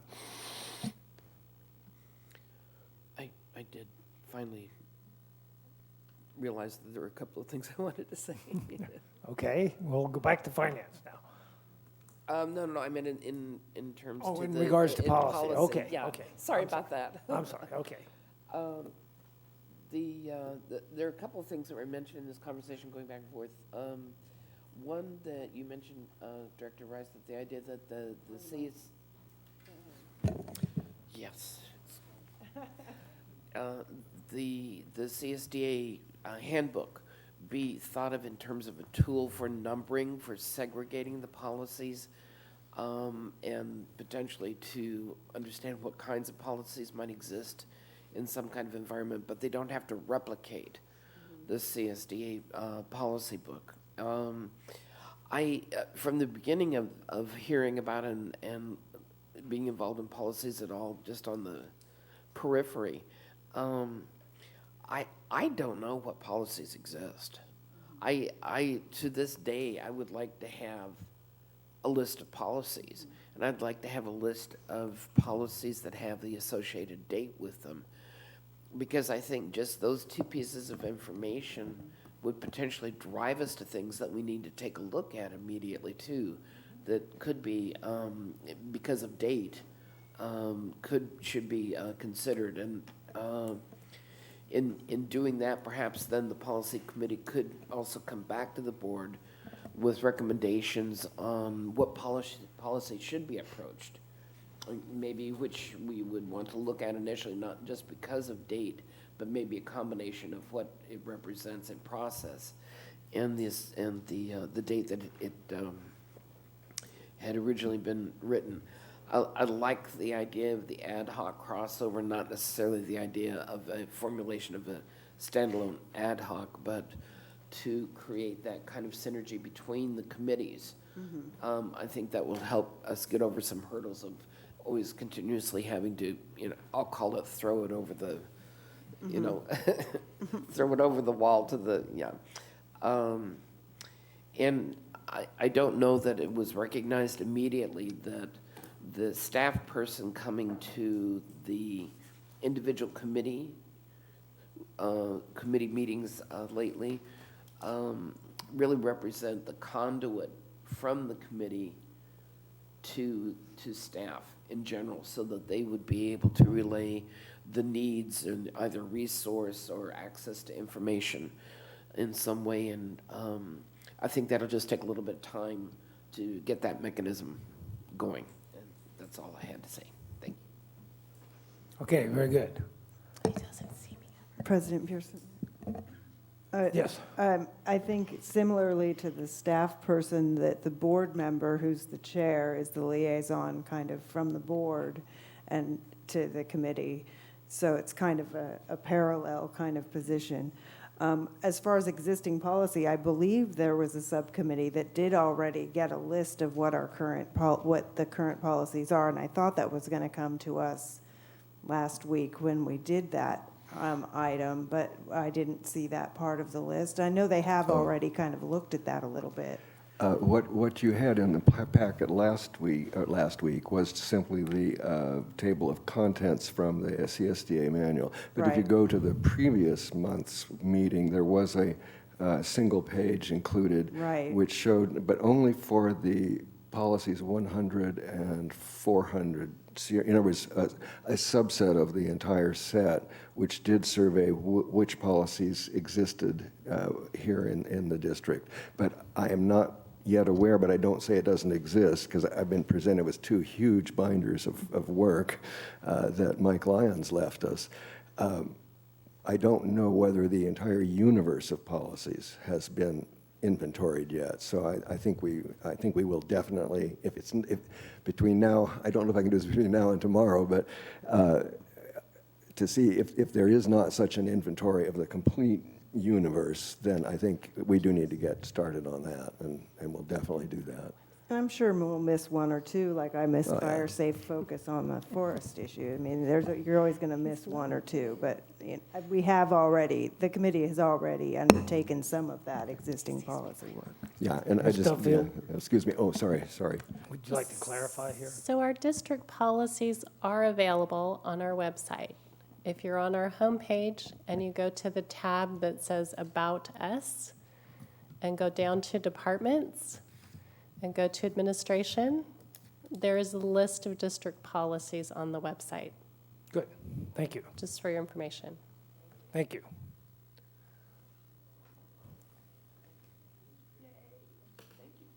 All right.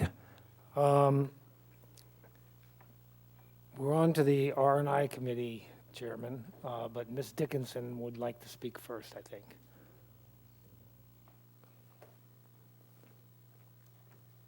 Sometimes it's really nice to hear the reports and then respond, but thank you for the opportunity to speak. I wasn't able to attend the last meeting. I was regarding the R&I, and I think I was watching it. Yes, I was. I wasn't able to attend it, but was disappointed that the revised R&I committee's goals and objectives were somewhat, I felt, dismissed by at least one director. And so I have to wonder, and I would think others might too, after a revised draft of what the board, or a revised draft presented to the board, what exactly is the board expecting of the standing committees? And in this particular case, I'm referring to the R&I, that's the item we're on. The board really needs to make it clear. I think you are wasting a lot of precious time from these individuals who are volunteering their time. And then they come back after working really hard at stuff that people haven't dealt with for years, and then they're just dismissed. Because we have the authority, we're the board. Well, if you have the authority, board, then you need to set goals and objectives for them to work on, maybe. I'm not getting it. So, and I also found it troubling that in the last meeting last week, that agenda item 4C was asked to be referred by a director to the R&I committee after they've been asked to take a look at the UWMP, the Urban Water Management Plan, which in itself is troubling, as the guidelines from the State Water Board, as far as I know, have still not been made available. I mean, we're not talking about people here that have been working on this stuff for a long time, as staff has, some of members of staff. And I find it really troubling that these folks are trying their best. And you, some of you, chair these committees. So I think you need to get your act together and find out what it is you really want and stop wasting their time. They're smart. They're willing to provide that time. And darn it, just do something about it that makes all of us reach a point where something gets done that makes sense. I would appreciate it, and I think others would too. Thank you. Thank you. Vice President Farmer, your R&I committee report. Well, following up on Ms. Dickinson's comments, I guess I got lucky. So first, with regard to the meeting that we had this past Tuesday, there were a few items on our agenda. The first one was, would the volunteer members of our committee be willing to continue to serve? And I think the comment was made, I believe it was by myself, that we probably had a lot more work on the horizon than we'd already been doing, and people have already been working hard in various capacities of one or another. And it was a unanimous yes, that everybody wanted to continue serving. Now, I won't say everybody was doing cartwheels, but they were in agreement that they all wanted to continue to serve. So that's very much appreciated, because they're all, just like everyone else that's serving on these committees, volunteers who really care about this community. With regard to getting detail with regard to the 3 vendors that are stepping up to the plate and wanting to do the needed upgrades and repairs at the wastewater plant, we don't have that much information at this time. Obviously, it was mentioned earlier, there was a meeting with PG&E and their associates yesterday. So we're looking forward to getting a full report from wastewater supervisor John Alchin at our December meeting, and then we'll discuss this item in full at our meeting, and then provide our recommendations to the board in January of 2020.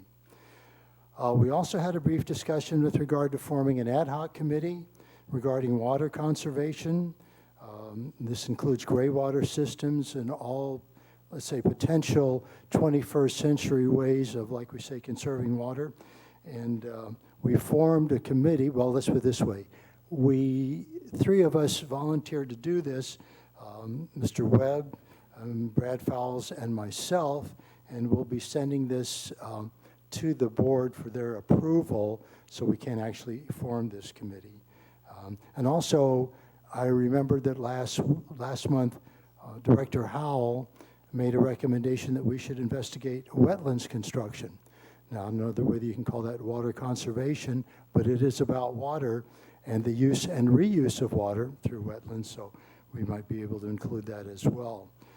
We also talked about, as was just discussed, item 4E on last week's agenda with regarding to the R&I mission statement, goals and objectives, and our agreement was that we would all kind of cogitate on this and then come back at our December meeting and have a full discussion with, instead of just our ad hoc committee, have a full discussion as to what we feel our goals and objectives as well as mission statements should be for 2020 and get input from the community as well, and hopefully they will be open to attending the meeting and giving us some assistance with regard to that.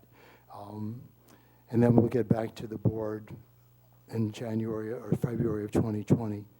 And also, due to a scheduling conflict with one of the committee members, we've had to reschedule next month's meeting from the 17th to the 10th, still a Tuesday, but it's going to be the second Tuesday instead of the third as usual. So our next meeting is going to be on December the 10th, same time, 3 p.m. And we hope to have folks there to give us some productive feedback on how to move forward. So thank you so much. All right, thank you. Director Rice. Thinking on what Ms. Dickinson was saying, and your reporting of a forming of a subcommittee to look at efficiency and new technologies and alternative technologies, which is fantastic. But I also don't know that we're not going to end up in a situation getting feedback from a committee that we're not going to be able to use. I don't think, maybe I'm not remembering. This is an important issue. I'm not saying we need to ignore this, but what I'm saying is I don't see the urgency on the part of the board for getting something together on those issues as much as it's interesting and relevant. I think there's some other things that, like, for example, the urban water management plan and the work that your subcommittee recently did on water usage, using the data that they had available to them, which is really helpful information. But I'm concerned that by having this subcommittee to look at all these different things, including wetlands, like I said, things that may all be relevant to what we're trying to get done here, but may not be highest priority for the board at the moment, considering what we need to have looked at with R&I. I think there's going to be enough work without having that also. It may come to be that that's a committee that needs to be formed once we're a little further down the road with the urban water management plan, which, again, I agree, Ms. Dickinson, that the guidebook isn't out yet, but I think once we get to the item where we're going to talk about the CDP, it'll become more clear how the timing for that is going to be appropriate. So that I just wanted to register that concern because it took us almost 2 years on the Water Emergency Alternative Citizens Committee to come to bring a recommendation to the board, and that the board essentially ignored, and it was very frustrating. So I feel with empathy for folks who are doing work and for the policy committee doing that work, but not getting anywhere as far as the board goes, which is why it's really critical that the board does set direction and expectations with community input. But we have to be clear, because it is frustrating to be on a committee. As much as the information's useful, there are other things that might need to take higher priority, is my only thinking. And I don't want to abuse the people who have volunteered to help us out on this.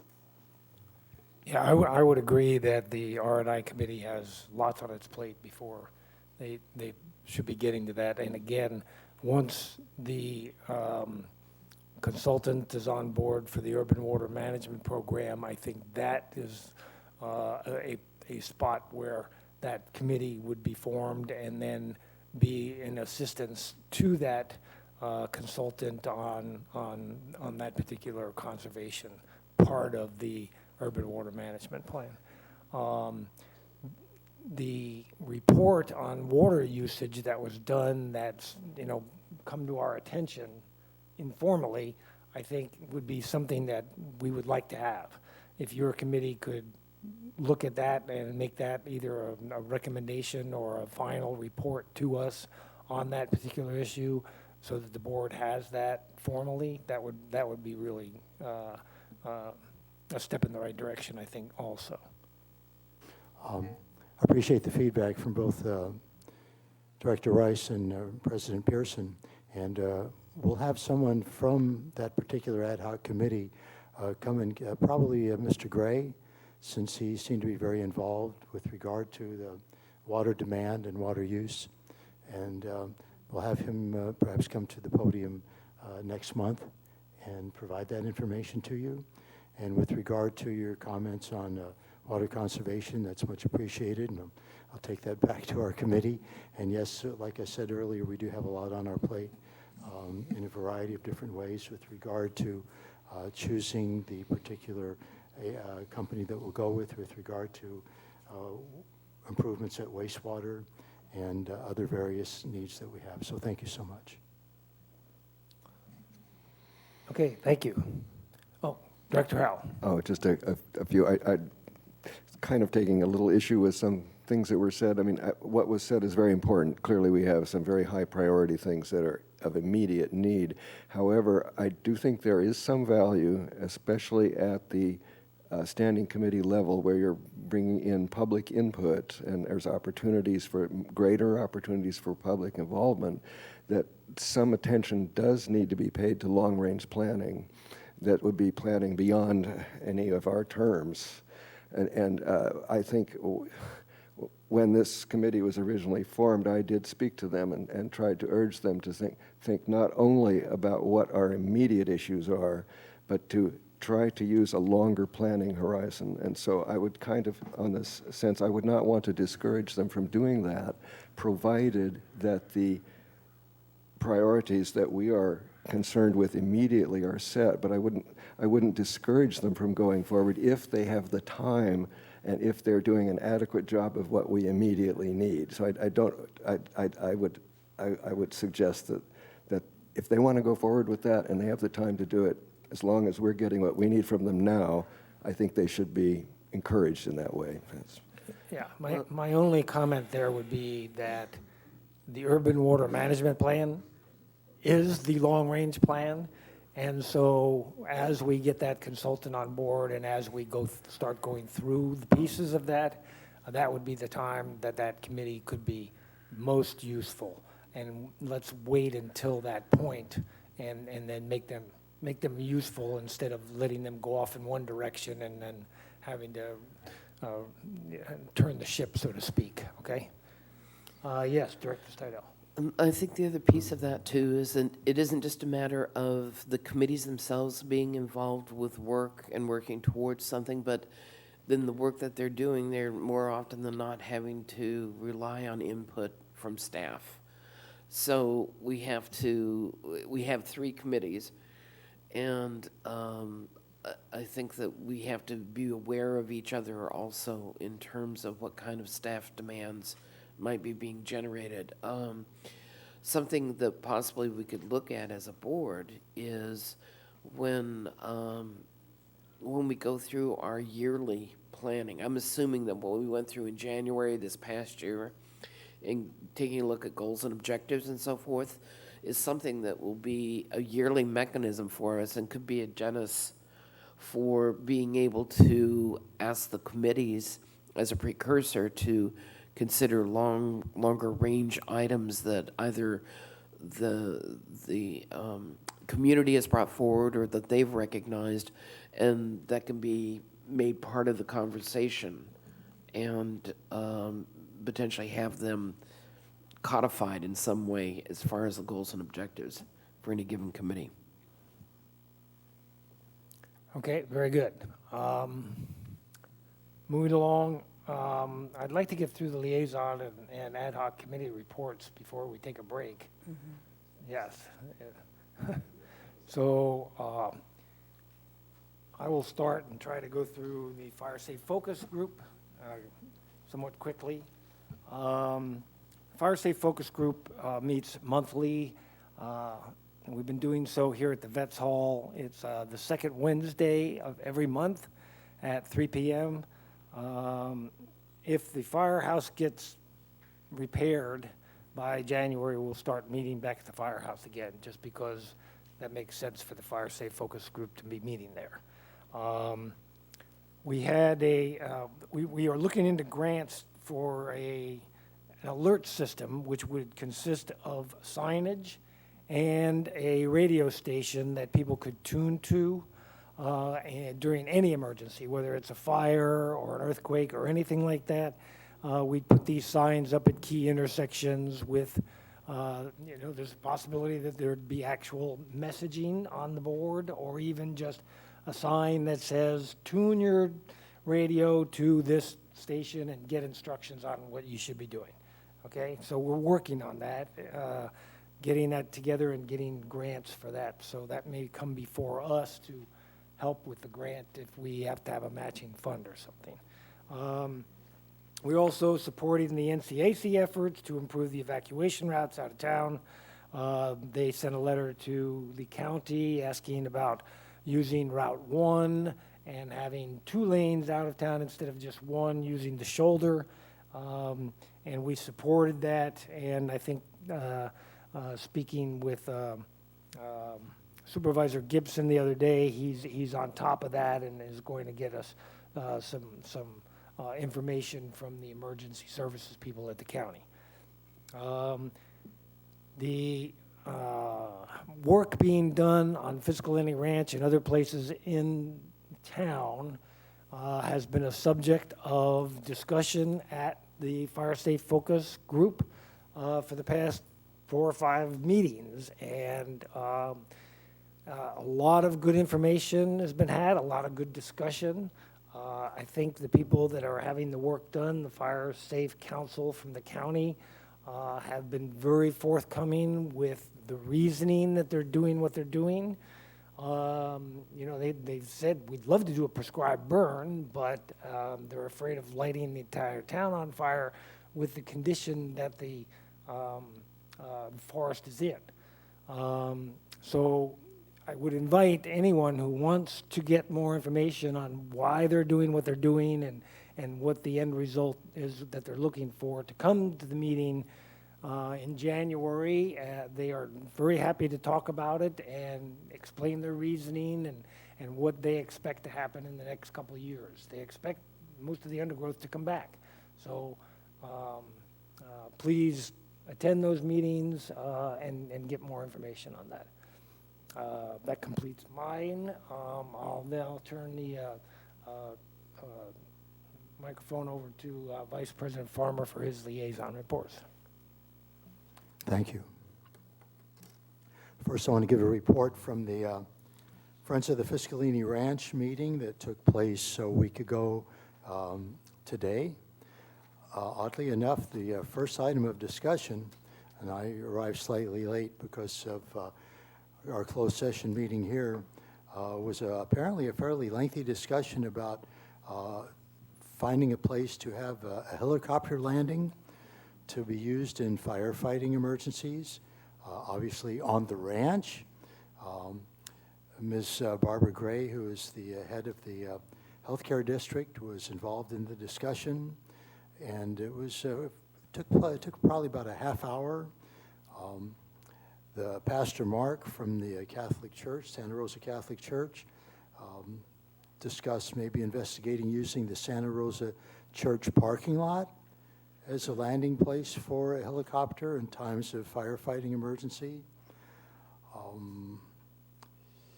It was recommended that they form an ad hoc committee was formed to investigate if doing something like this was in conjunction with the ranch easement, and then finally they'd have to talk to an attorney with regard to the possibility of doing this. The ranch manager's report, they talked about the removal of brush on Marine Terrace, manhole repairs. They removed 16 yards of ice plant and removed a lot of dead trees over the Victoria and Warren and Tipton areas. There was another report on homeless encampments. Apparently up to 60 encampments were removed this year. They found one recently, but it doesn't appear to be a major or perhaps even minor problem at this point. Let me see. With regard to the executive, well, I'll mention this. Well, with regard to the executive director's report, and this is an item that was brought up earlier in the meeting with regard to the deferred maintenance, for want of a better term, that has taken place here at the Vets Hall that really seriously needs tending to, such as appliances not working in the kitchen, leaky roofs, more painting that needs to be done, and so forth. So there was a discussion about creating a Vets Hall Foundation for fundraising, and perhaps addressing the SLO County Community Council as a source of some of the funding, and just making a priority list of needs and determining the cost as to what needs to take place to improve the Vets Hall. Also, Carlos brought up that having a forester from CAL FIRE walk the ranch and make comments, and he would be making a report on what took place up there. And also, James Allen, I believe, has been hired by James Allen, who has previously been involved with both the FFRP as well as I think the Forest Committee has been in contact with him, and he's going to be giving us a report on what was done on the ranch. And perhaps there's a possibility of applying for an urban forestry grant in early 2020 with regard to a forester. And then finally, there's going to be a tree planting on November the 30th at 9 a.m., and this happens every year, more tree planting, and obviously that's something that always needs to take place up on the ranch, and it will happen. The entrance will be off of Huntington across from the upper trail near Pembroke. So that's my report from FFRP. With regard to the Cambria Forest Committee, once again, the fuel reduction that took place on the ranch was a how could we say it, high point of discussion at that meeting. Sarah Bisbing, who is a former Cal Poly professor and currently an assistant professor in forest ecology and forest management at the University of Nevada at Reno. She's given presentations to the Forest Committee in the past that were always very well intended, and because she's a very intelligent person, very knowledgeable on whatever the topic is, she's going to be coming down here to Cambria at some point to view what took place on the ranch and give us some feedback on that. And she also, by the way, has also worked with CAL FIRE, so she'll be totally on top of being able to give a report in that regard. There's a couple of other items that I'm going to skip over. There was also concern about a 6-acre project over on at Cambria Pines Road at Buckley that's going to perhaps have considering removing 70 pine trees. It's going to be a 3,100 square foot development, total structures of over 5,000 square feet. So there's serious concern about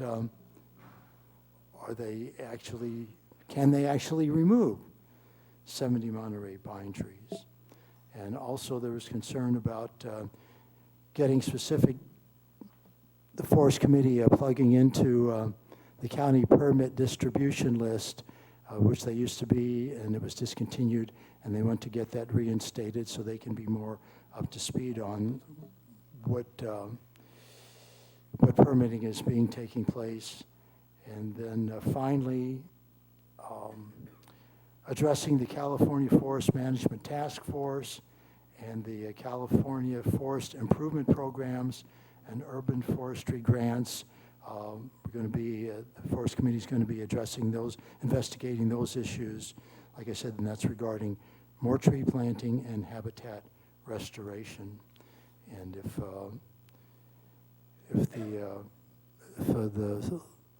the Swartzes, who had that committee, have anything further to say, they're more than willing to comment.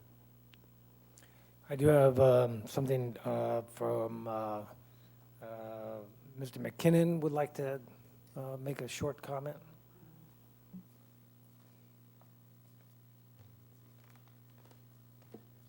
Once again, thank you for the coffee. They said to me, do you know that curiosity killed the cat? They walked away and left me flat with my curiosity. I'm curious. Back in the 1990s, there was one wooden shed at the back of the lot. Today there are 3. There was one wooden shed. In that shed were the supplies set up by the Red Cross to take care of emergency situations in Cambria. It had all kinds of stuff in there to convert the Vets Hall into an emergency shelter in case we were trapped and couldn't get out by any one of the roads around here and we had to take care of our situation here. I'm curious whether that's still occupied by the Red Cross. Another factor, there was a club in town called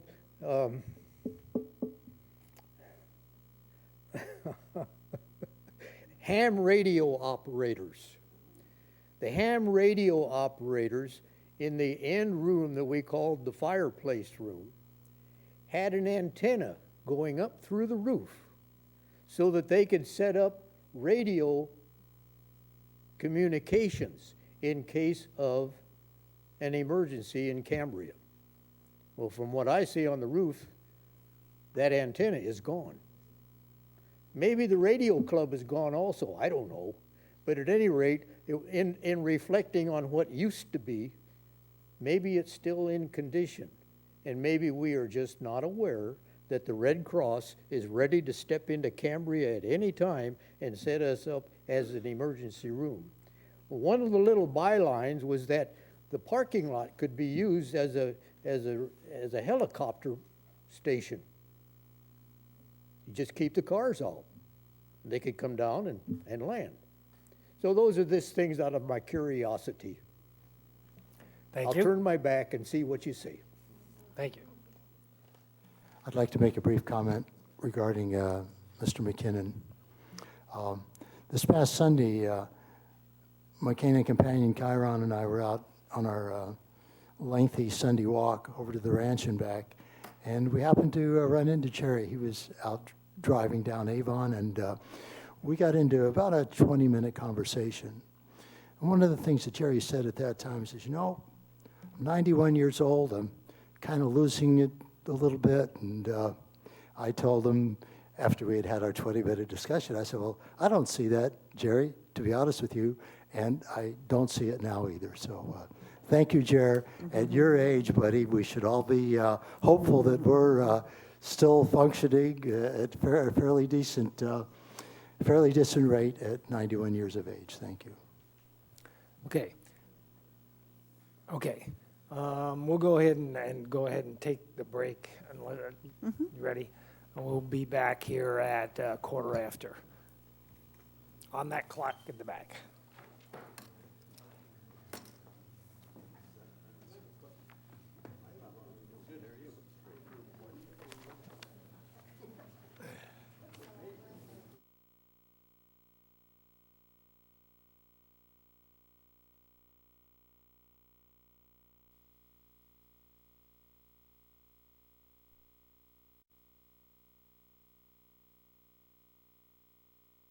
Have anything liaison-wise?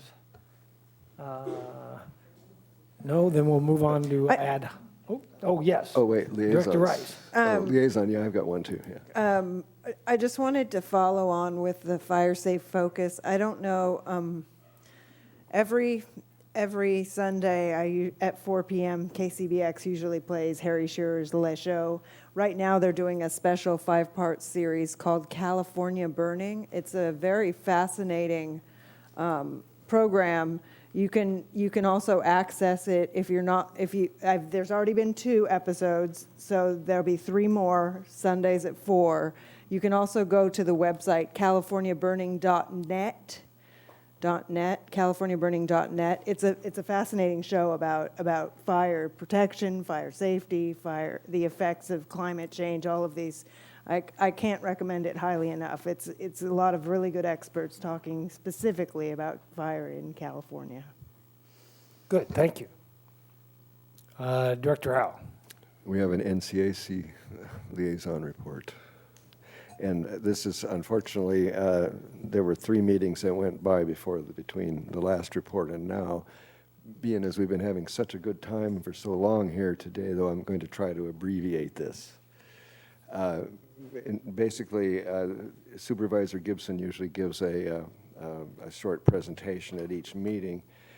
And some of the high points of these, obviously, he's talking about the projects that have been coming before the Coastal Commission.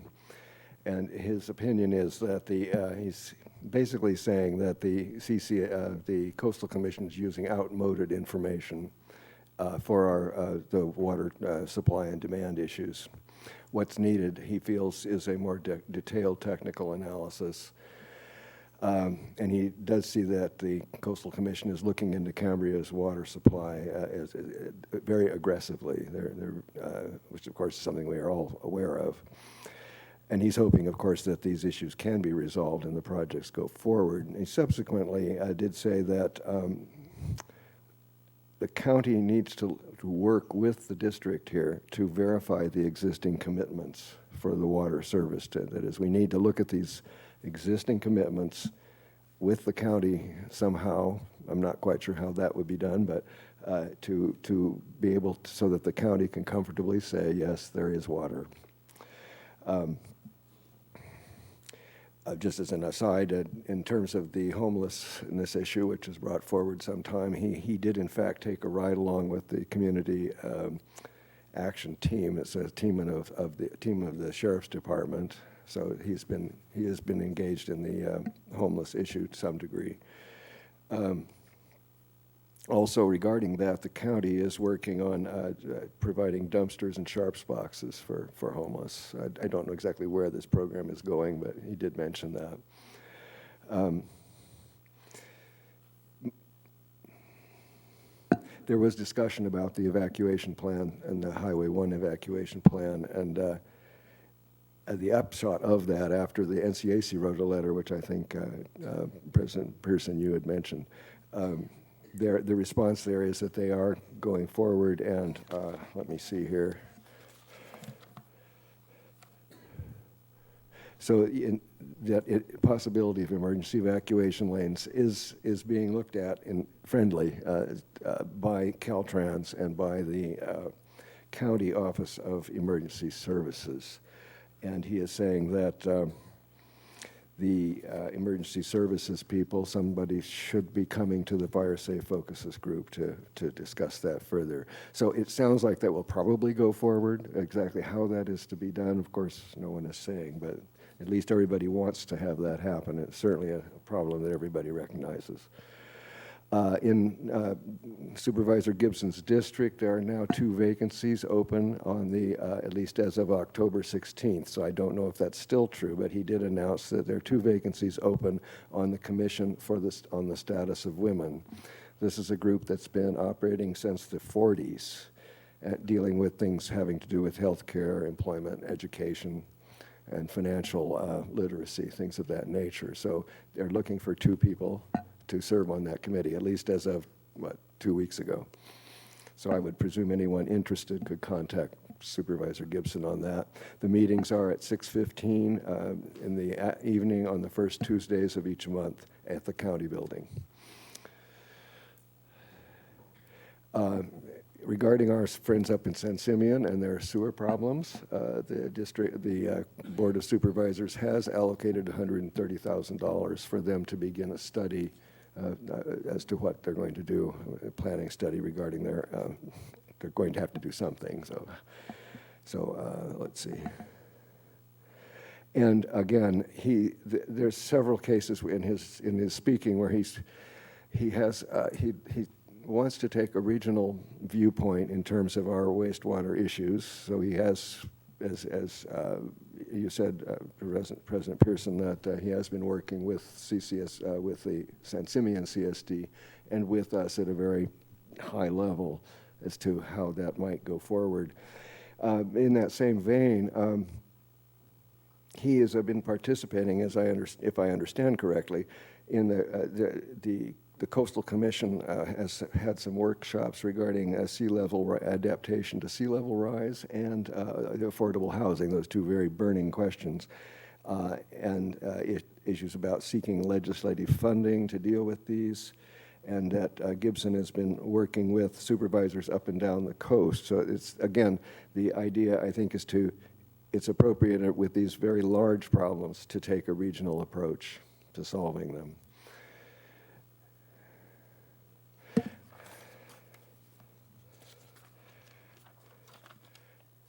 Oh, from the planning department, something that we will want to look for is that the new, there will be a new ADU ordinance because they're going back and looking at the current ordinances to adjust it to be congruent with state law. So we can expect a new ordinance out in, I believe, it's January. So it's something that we'll need to be looking for because this will affect issues as to, for example, as we go forward projecting demand, water demand, one question will be how does this issue of ADUs and tiny homes and junior ADUs, how is this going to affect our projections in terms of population and demand? So it's an important issue for us. Just a few interesting points from the Land Use Committee, or points that I found interesting. At Ragged Point, there's a project afoot to add an additional 30 units plus additional employee housing and a spa and a bunch of other things. So basically a rather major expansion in that area. There are issues regarding the treatment of wastewater, and there are some tree trimming issues as well. I think what they want to do may be trimming more than what the Land Use Committee would like in terms of preserving what's the word? What's the opposite of a view shed, where you want to cover something up? Unview shed. An unview shed, yeah. Screening, thank you. So in terms of screening, that they don't want to trim things such that a lot of the roadside development would then become really apparent. But a bigger issue really is that the existing parking lot is even inadequate for its present businesses, and yet they're proposing an expansion. Question is, right now there's only one slot for a large RV, and that would take up multiple parking places. What's happening is there's much parking which is going on the state right-of-way, and there's some real safety concerns. So the Land Use Committee is postponed until some information comes back on this issue. And so I think that's also the case with the how that is. So they're not ready yet to make a recommendation to the Planning Commission.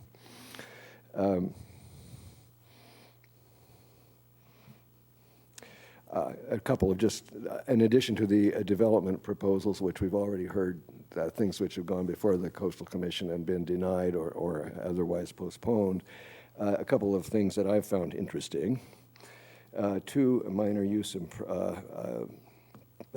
MUPs, minor use permits, which the committee is approving. One is there is a Los Tablas Resources Conservation District, and what I'm not exactly sure where.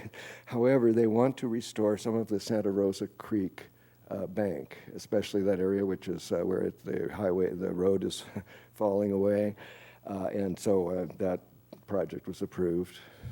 Interesting to know there is this group which its function is restoring creeks. The other one is approval for a 21.8 acre-foot reservoir up on Green Valley Road for one of the agriculturalists up there, so he can water his avocados during the dry season. And interestingly, that area does drain into Perry Creek, so anything that would help an upstream user upstream from us to not be stressing the aquifer from which we are drawing our water during the dry season, that's going to be of some help to us in terms of how it enables us to draw more if they are drawing less without having subsidence and other things of that nature. So I thought that was really a very positive thing. And there are moves as well. I forget where this discussion came up, but up Santa Rosa Creek, I mean, there's a number of agriculturalists that are looking to putting reservoirs in to help to trap the stormwater runoff. And again, can't help but be a benefit to us as well.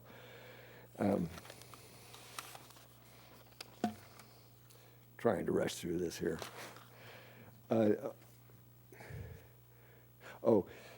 They have a new committee. The NCAC has formed a new committee. It's a climate change committee headed by Mike Broadhurst. And they're interested in, they haven't yet given their first report. The issues, they want to look at ways to slow down the rush of water to the ocean during storms. They want to look at ways of protecting our advanced water treatment plant during flooding, and the issue of protecting property in East Village, and then public awareness of all these events. So we can probably expect more coming out of that committee of the NCAC as the future progresses. The traffic committee had asked for a bike path to go past the old, where the old schoolhouse now is. There's an area where it's to walking so the high school kids can walk without having to get into the roadway. That's just a moment. So that was taken to Public Works, and while Public Works doesn't have a problem with it, there is no funding. So their response is try to work with the Historical Society or somehow to get funding, and possibly even talking to the tourist board or some way of getting grants for this. But Public Works is certainly open to the idea, but there's no money. As to the Dow property, they want the right-of-way. There's a county right-of-way up there as the road goes up on that little hillock.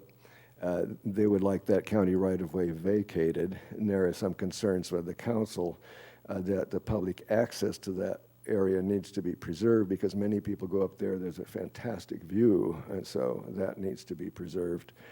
And then, in addition, there's, of course, the rather complicated matter of utilities being underneath the road.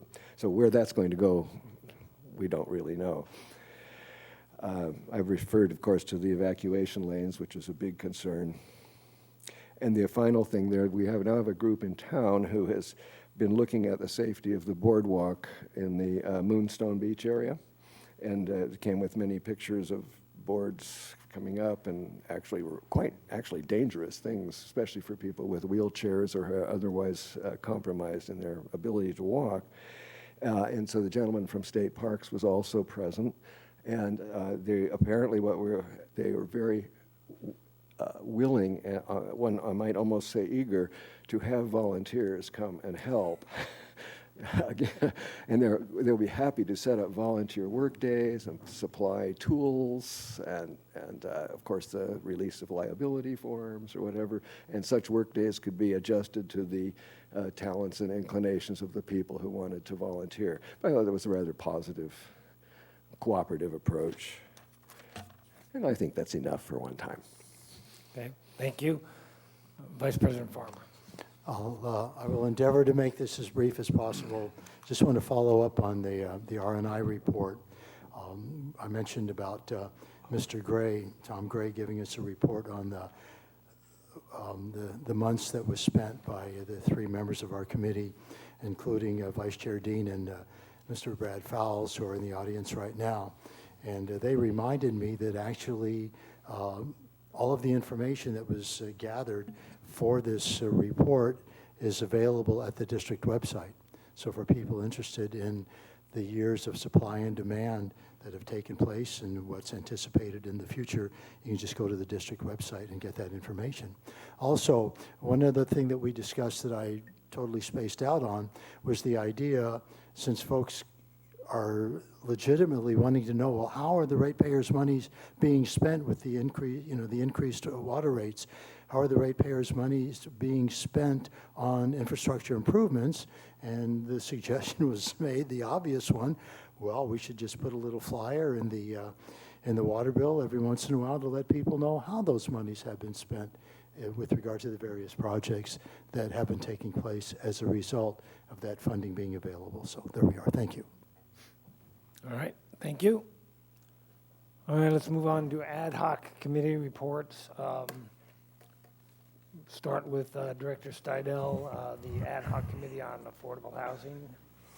I've had a little bit of a laugh with Director Howell this afternoon. I was tasked with doing this first one, and I told him he gets the next one. So originally the ad hoc committee was tasked with specifically 2 items. One was to evaluate and provide a recommendation of the affordable housing applications for allocation. And the second one was to create a process to prioritize affordable housing allocation recommendations and approval and to provide to the board for adoption. So where we've started in this process with Director Howell and myself, and then eventually also by meeting with Melissa Bland, and here's pretty much a recap of some of that.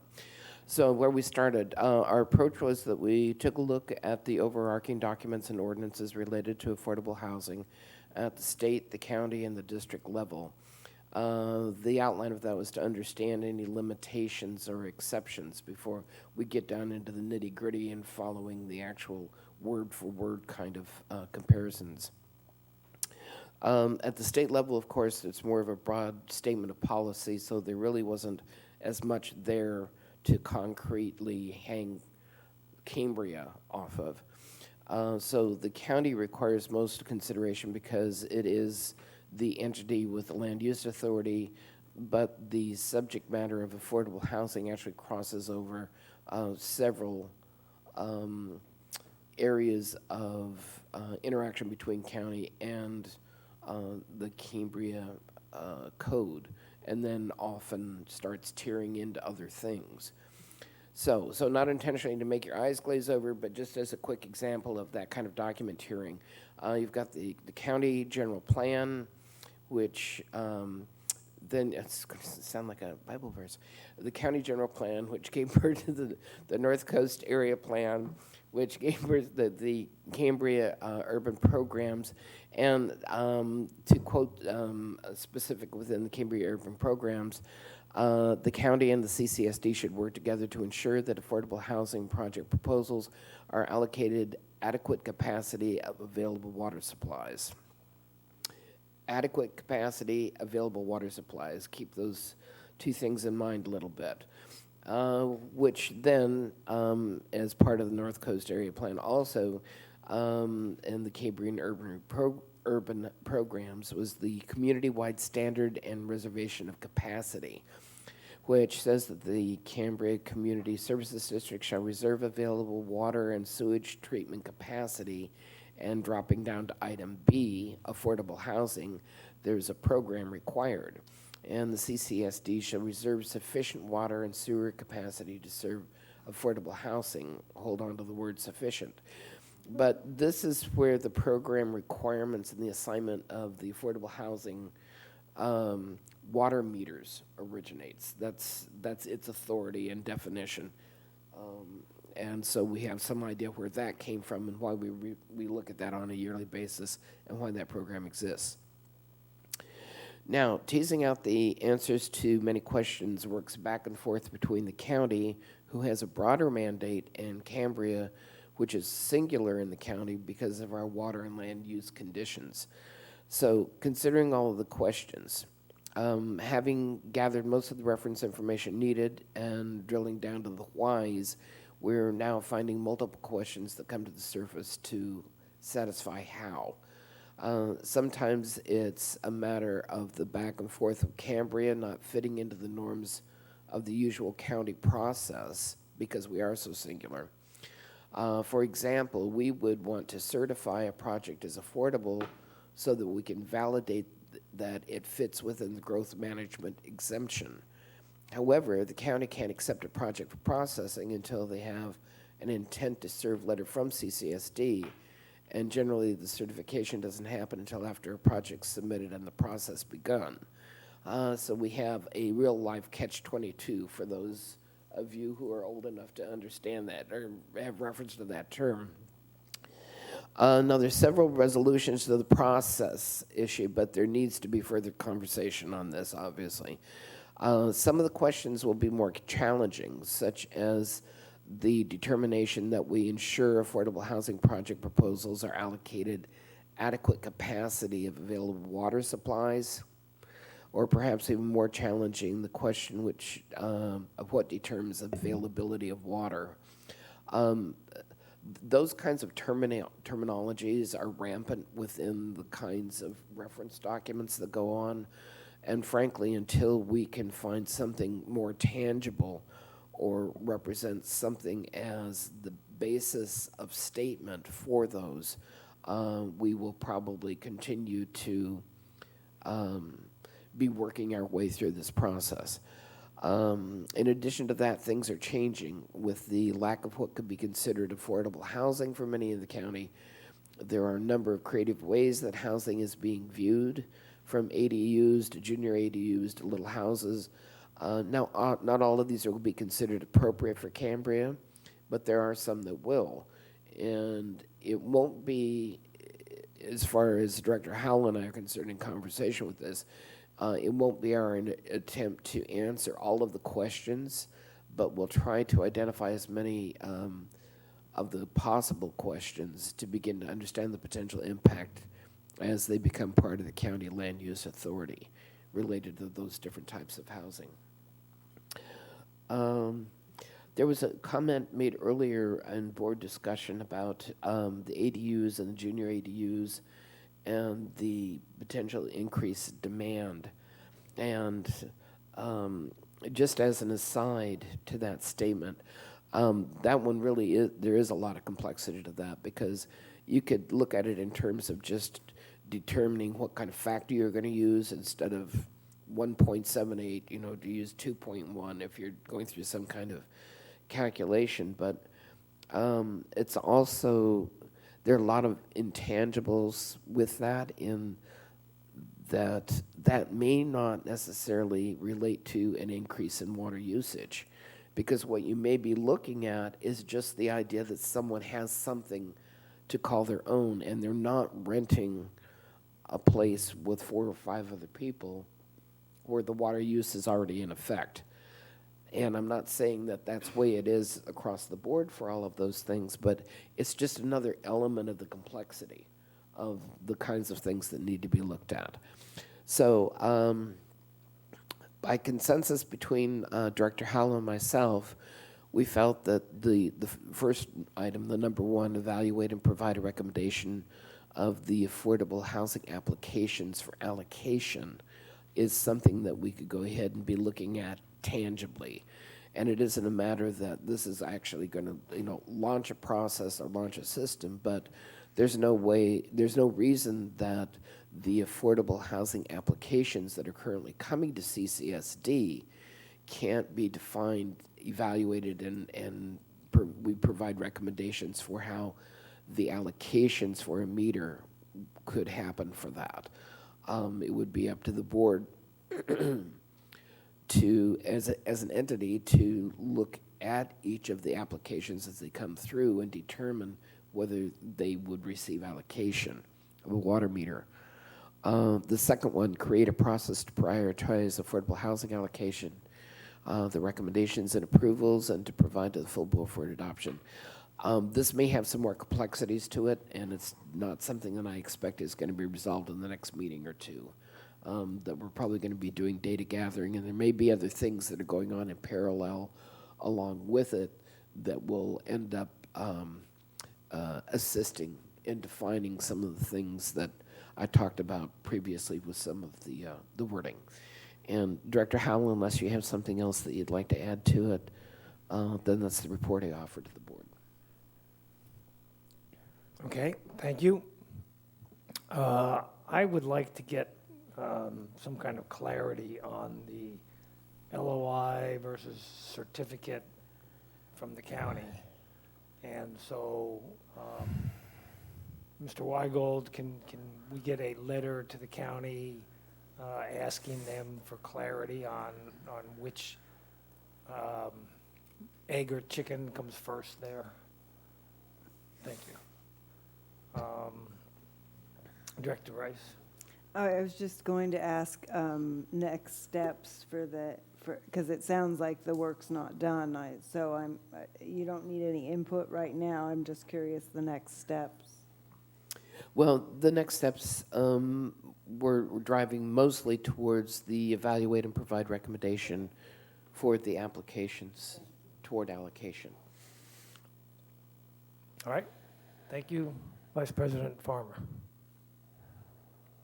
I just want to comment on the term affordable housing. And we've discussed this item in the past on a number of occasions. And affordable housing implies a certain amount of, what is it, when people, you get a check in the mail. Income, thank you. So I don't have much of it, so it's not in my mind.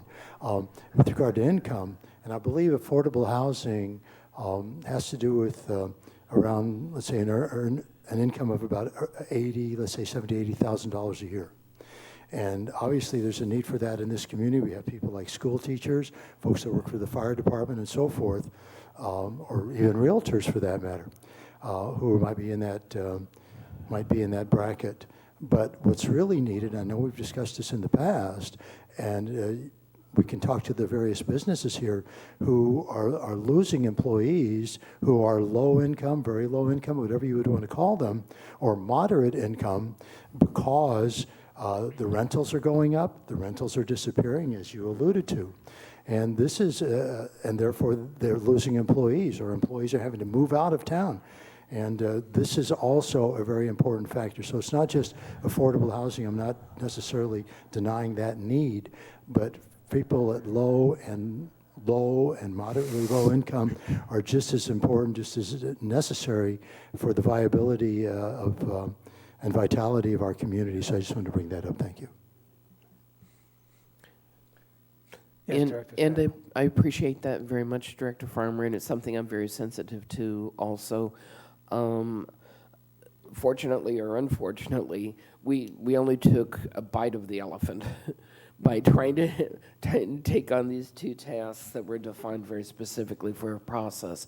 That doesn't mean to say that, at least personally for me, and I'm sure for Director Howell also, we won't be sensitive to those kinds of issues as we start going through and being more familiar with the information. And if there's the opportunity for being able to offer out some information to the board as a whole because of something we come across or to be sensitive to, then I'm sure that we'll take every opportunity to do that. But at least for the focus of this, we'll just be tasking ourselves to these two elements. Okay, thank you. Director Howell. Just throwing out a piece of information which Director Farmer may appreciate as well. One of the problems that we have in the community is the absolute, almost absence of long-term rentals. It's got to the point where even if you could afford it, you can't find it. One of the provisions in the state code remains to be seen how this might be, how this might show up in the county code. But for certain kinds of ADUs, namely those that are the junior ADUs, which is within the existing footprint of it's basically dividing your place into two, it is possible that the local entity may require that the unit, or that it may be required, they may require an owner-occupant, at least in one of the units, and the local entity may also require that it be, that the unit that's being developed be available only as a long-term rental. So this is something which, now it remains to see who actually has the authority or will have the authority to do that, but that's something that perhaps we ought to keep in our minds as we go forward. It is an opportunity perhaps to help to resolve some of this problem that we're having. Okay, very good. Thank you. We're going to postpone our report on the CDP ad hoc committee until after item 7 is addressed, and we'll follow up with that at that time. And additionally, Director Rice has some, a little bit of a report from the Coastal Commission meeting that she attended, and she'll be talking about that during item 7 also. So unless there are other reports that people need to make, at this point, I'll entertain a motion to extend the meeting till at least 6 o'clock. So moved. Do I have a second? Can I have a roll call vote, please? Is this including closed sessions that we're talking about, or just this meeting? Well, I mean, you know what I mean. Director Rice? Aye. Director Steidel? Aye. Director Howell? Aye. Vice President Farmer? Okay. President Pearson? aye. All right, we are now on the consent agenda, item number 6, and I have a request to speak from Tina Dickinson. Ms. Dickinson. Thank you, President Pearson.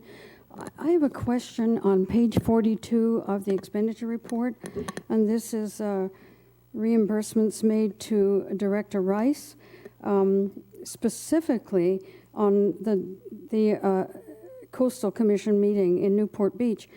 I don't recall the board approving of Director Rice attending as a director of the board. I watched that meeting. The item that was being of concern there was the People's Self-Help Housing Appeal that was appealed by 3 individuals here in town. Ms. Rice, Director Rice, did not speak to that item, and when I just saw her recently speak at the Coastal Commission the day after the Haitian and Swift were on the agenda, she spoke as a private citizen about what is enough water to the commission. I want to know how she got reimbursed, or if it was anybody, any of you, if it had not been approved by the board prior to the meeting, but more specifically, she didn't address the commission about the item as a director.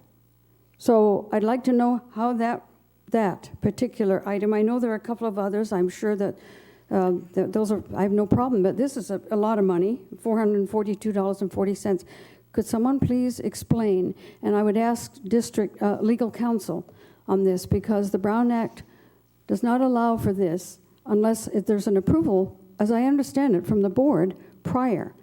And especially if she's not there as a director and speaking to the commission on an agenda item related to the district here. Hopefully legal counsel can answer that for me. Thank you. Thank you. You want to answer? Yes. It's not a Brown Act issue. It's a bylaw issue.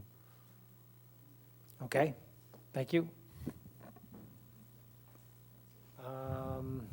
And if I might, I just, whenever a director attends a meeting, it is incumbent upon us to report back to the board and the community what happened at that meeting, and I'm going to be making a statement about this last meeting. The reason I go to these meetings is not to represent the district during a hearing item, but rather to make sure that I know who the commissioners are, to update staff who may be there from the Santa Cruz district, and to make sure people are that are on the Coastal Commission staff are well informed.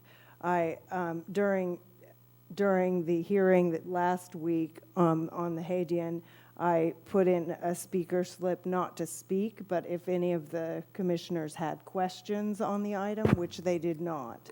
And the same thing on the People's Self-Help. I was there for questions, they didn't have any, and therefore there was nothing for me to say. But there's more than just speaking to the actual commission during a hearing item. And the board president was aware I was going to these meetings. It wasn't something that was hidden. And the purpose is to keep the relationships open and the communication lines open, which we need to be doing. Okay, thank you. Anything further on the consent agenda, or should Do we have a motion to approve the consent agenda? So moved. Second. Okay, motion and a second. Roll call vote, please. Director Rice? Aye. Director Stidell? Aye. Director Howell? Aye. Vice President Farmer? Aye. President Pearson? Aye. We'll now move on to number 7, regular business. Mr. Weigold, can you introduce this? And then I have a request to speak.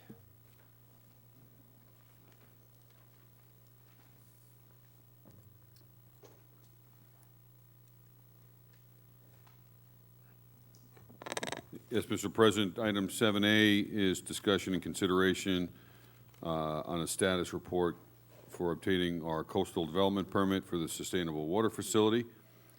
Staff recommends that the Board of Directors receive an update on the application and provide direction on review and consideration of the project description.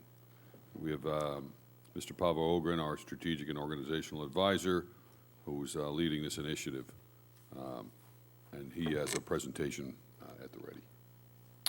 Okay, so we'll now hear from Ms. Heinrichs, followed by Mr. Key.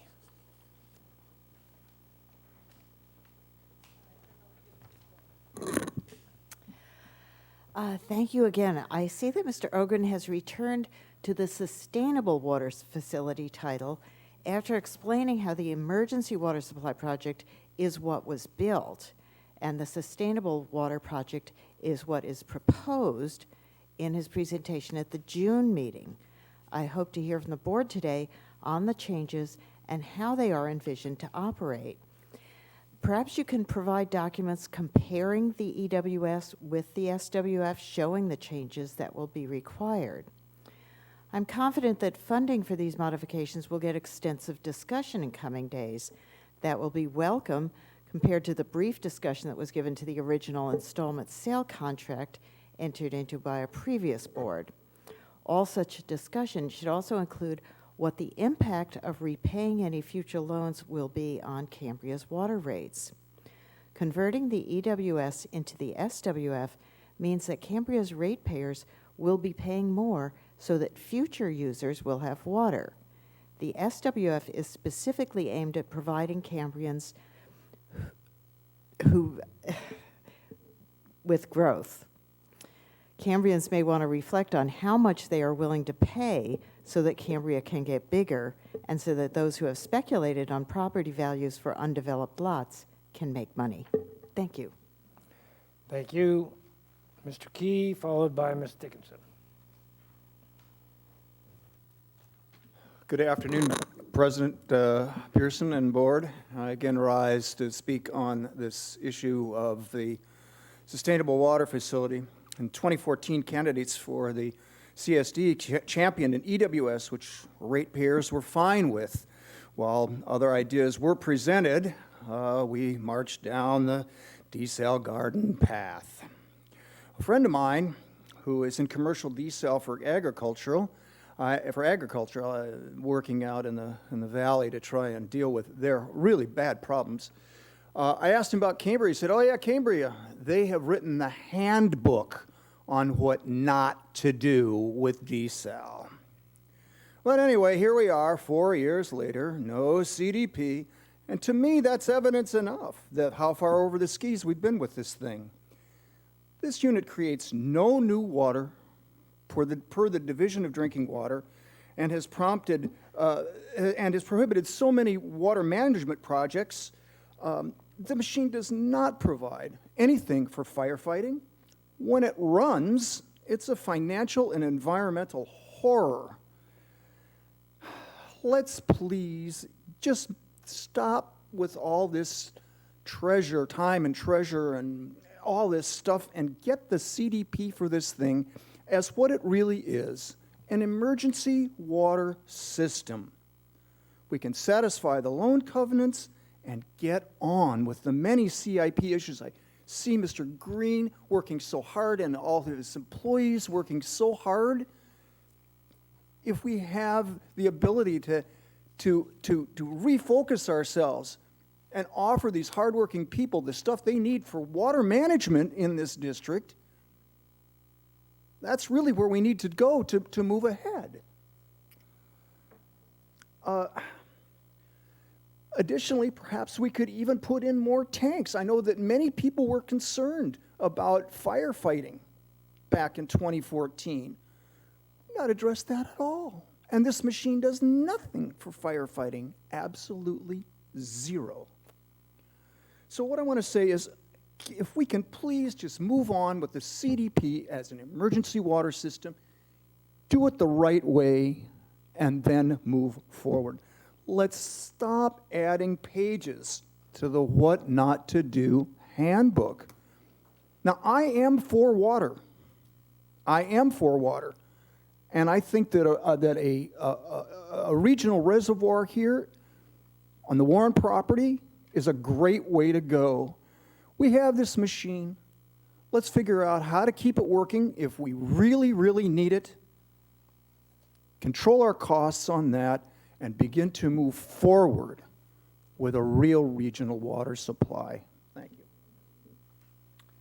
you. Ms. Dickinson, followed by Ms. Richards. Okay, you're up. Richards, Cambria resident. Hey, if we're going to have another town hall, I can save everybody's time and energy. I can do the presentation at the town hall meeting. Is that going to be a deal? Are we going to be, Mr. Howell asked me to ask, or I can do it now. So, Dave Pearson, President Pearson, are we doing a town hall so I can do the presentation at the town hall meeting if we're going to do one? I don't know that the board has decided whether we'll have a town hall or not. I would say yes, but we haven't decided that. Okay, so. then I'll do my 2-minute fast version of this. How about that? There All you right. go. So in the presentation for the last town hall, you put a map out that showed the MF unit. This is the map. This is the actual PowerPoint presentation. And on this map, it shows the current MF configuration. In the SEIR, the document that I have here, 2 of only hard copies in existence, I have one of them, it shows the surface water treatment plant in a map on the page. Surface water treatment plant was supposedly taken off the table. We heard it 3 times by our strategic advisor that it wasn't going to be in the actual draft CDP. Now it's back in the draft CDP, which was on the agenda today. Information was in the agenda saying you were going to possibly discussing the surface water treatment plant. I just want to bring to the board's information that I did an entire review of the surface water treatment plant in 2016 with the help of CDM Smith and H2O Solutions, who, by the way, don't answer my calls anymore, so I guess they don't like us any longer because of the litigation, don't to be funny. The review we did was of the MF we have on site and the MF, which is the surface water treatment plant that we're proposing, and the cost of this unit at $1 million. Why we're doubling up the MF unit, I have no idea why. And I appreciate that we're asking for everything in the kitchen sink in the EIR, because that's what you do in the SEIRs, you ask for everything. But why all of a sudden another $1 million MF unit is being added to the already existing MF unit that you have on site that is not even at, peak capacity yet, doesn't make any sense. But it did make sense to CDM Smith and H2O Solutions because they said, well, you're going for 600 acre-feet of intake outflow to the ocean, you're going to need another MF unit. So cart before the horse. I am begging you, take the SWT, the surface water treatment plant is the big bugaboo here. And if you insist on putting this through with the CDP, you now have a brand new project. And you're going to blow your CDP right out of the water here. So back up. Do the EWS, do what we have on ground. That's what your actually PowerPoint was. What do we have on ground that we're going to put in the actual definition of what's the project? This is not the project. This is a future project, an expansion of the project. What we have is what's in this picture. So why are you doing this? Why are we going for this? Why is that even in the agenda today? Discussion about this. Thank you so much. Take care. Thank you. All right. Mr. Ogren. Are we ready? You're up. Oh, yay. I had a really short and concise outline of what my presentation was going to be today, and then I heard a lot of questions on a variety of topics come up. And I'm going to try to address some of those up front, but I imagine that during Q&A we're going to talk about some of the others that I might have missed. First off, I want to identify who we did meet with. That was one of the questions from the public. On November 6th, we had a conference call with the county, and that included Erilyn Singwald, Steve McMasters, and Young Choi, who are all county planning staff, and the county's consultant, Dave Moran. One of the outcomes of that particular meeting is that the day-to-day contacts between the CSD and the county are going to be between Melissa Bland and Young Choi. Erilyn is going to maintain institutional knowledge or historical knowledge about the project, but the reality is he's going to be more of an advisor to the county team on that. He's been assigned other responsibilities. The next day, we had a conference call with Coastal Commission staff that included Brian O'Neill out of the Santa Cruz office, and then of course Tom Luster, who's out of the Bay Area. And I'll summarize some of that discussion in a moment. Following up earlier this week, on the yesterday, in fact, we had a face-to-face meeting at the county. General Manager Weigold was in attendance, as well as myself and Melissa. And that we met again with the county planning team, but without Erilyn this time. It was Steve McMasters, Young Choi, and Dave Moran. The sum total of these conversations really were in order to get the CDP efforts back on track. And one of the things that I just want to say right now is that I really have a lot of optimism for 2020. I can affirmatively state that the staff of both Coastal Commission and the County Planning Department want to very much engage with the district in order to figure out how to move this forward and reach an ultimate outcome. The discussions themselves focused on a couple of few items. As you might imagine, we got to talk about big picture things, and more details are going to follow. But one of the questions was the coordination between the coastal development permit and the urban water management plan. And there's a couple of slides that I'm going to show later in order to illustrate what the most immediate next steps are over the next couple months. Coastal Commission staff expressed concerns about the due date of the urban water management plan, which is July 1st, 2021, in comparison to what timing might actually occur with Coastal, because we're all anticipating there's going to be a de novo hearing process. And so the general response was recognizing that as we're moving forward on both of them simultaneously, we're going to have to make sure to coordinate them well. And it's the pointed question from Mr. Luster was, how can there be an update to the urban water management plan if the CDP hasn't been issued yet? And so that's really going to be work with the Department of Water Resources, whether it's a draft plan that's submitted at the due date, whether DWR recognizes that we would like to see the resolution of the CDP first, or whether it's a plan that's submitted that recognizes it might be amended after the CDP. But it was a good discussion with Coastal staff because we recognize that there's a lot of fluid issues, but the timing of the urban water management plan is ultimately between the district and DWR. We also talked about how are we considering changes to the project description, and that's really relevant to some of the comments that we just received, because the SEIR itself is what changed the project description. The certification by CCSD with the SEIR is what modified, and individuals who want to see how did those changes, what are those changes, it's right there in the SEIR. It shows the fact that what was previously the evaporation pond is being repurposed in the SEIR. Not that that's actually what's going to happen, but in the SEIR it shows the modifications from the evaporation into a proposed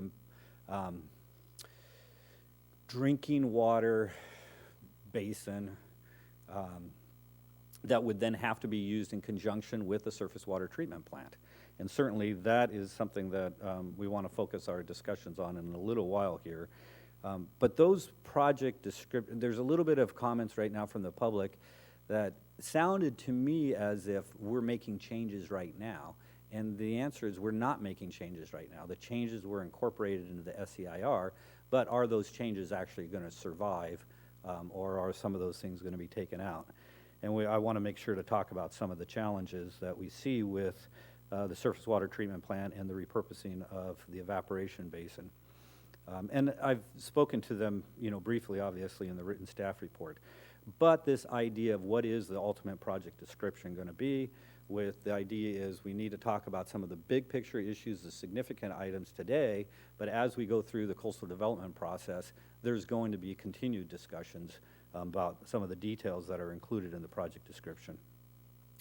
And then we also talked about the post-SEIR efforts, 3 items that were identified in the staff report, the feasibility report that was done and completed in early 2019, the Cannon work on the impoundment basin to consider it as a possible stormwater capture basin, and then Gus Yates' work through Todd Engineering on groundwater hydrology.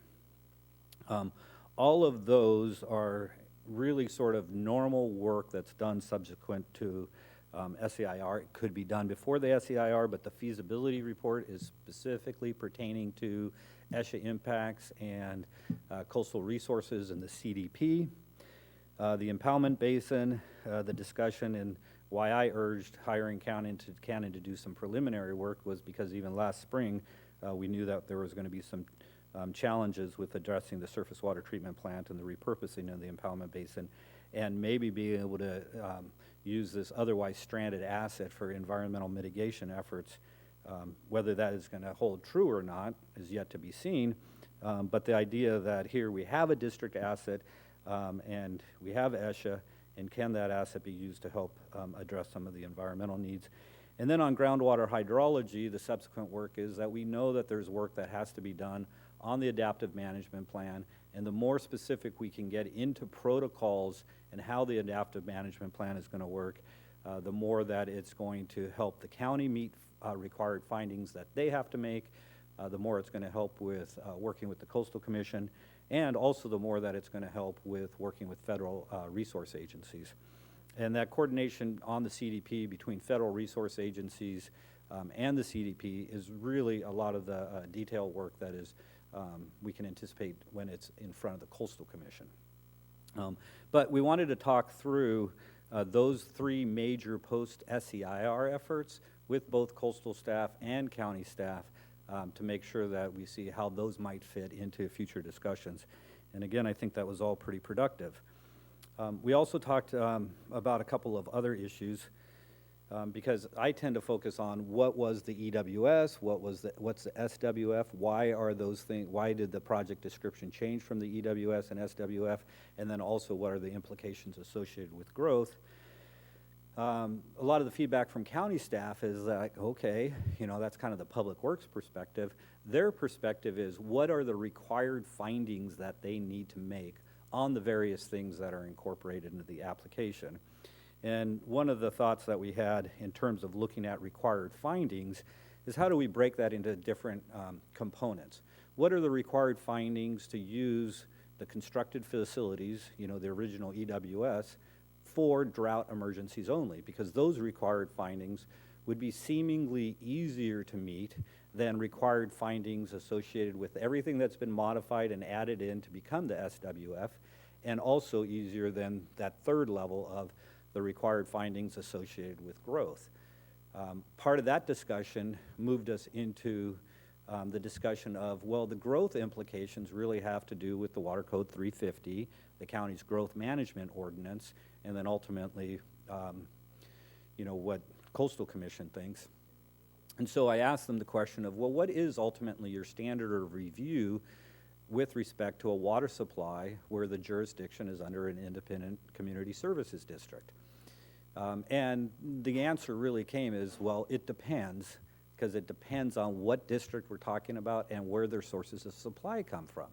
So in some of the communities where the sources of supply have no effect on ESHA, the county's findings, the required findings, are going to go more into water resource findings or you know, public works or planning findings. But for Cambria, the answer we got is it's really going to revolve around the findings associated with ESHA. What are the impacts of pumping and what's the impacts of facilities on ESHA? And that's going to drive then determinations on the availability of water. So it was good to have that discussion where, again, where we want to be able to coordinate with the county very closely is as we go through this process, focusing in on the findings, because that is the That's the standard for which the county planning staff have to make their recommendations to the planning commission. And so I understand where there's a lot of community discussion about why EWS, why SWF, and what happened here. It got very complicated. I don't know all of the history about why it got so complicated. I could speculate, but that's not really going to do us a whole lot of good. The focus is that the better that we can identify the county requirements, the county required findings, and then talk with your board and the community about how those relate to ultimately getting a coastal development permit, the better we're going to be at making sure that we're all on the same page and everybody knows the details on how we're moving forward. So again, really good, very productive conversation at this point in time. We also asked in the meeting yesterday from the county, the more difficult, it's the schedule issue. What do we think the timing is? And their honest answer, which I agreed with, was, well, we really, over the next couple of months, as we identify what the technical issues are associated with the coastal development permit and get our arms around those, then they, in going to the Planning Commission, are going to be able to give us a better prediction of when they think they can get to the Planning Commission. That obviously also relates to the project description and any board direction that we might get with respect to the surface water treatment plant, especially because the more complicated the project description is, the more difficult it's going to be, or the schedule is going to be longer. And I want to refer everybody back to the January 2017 memo from Erlen Singwald to the district. He was responding to a question from the district, which is, can we combine the application for the emergency facilities with what was being proposed with the SWF, what all is combined in the SEIR?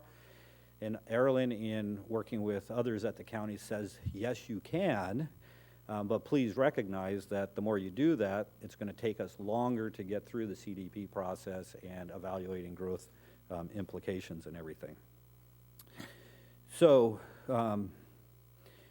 so that's a bit of a preface then on these recent discussions.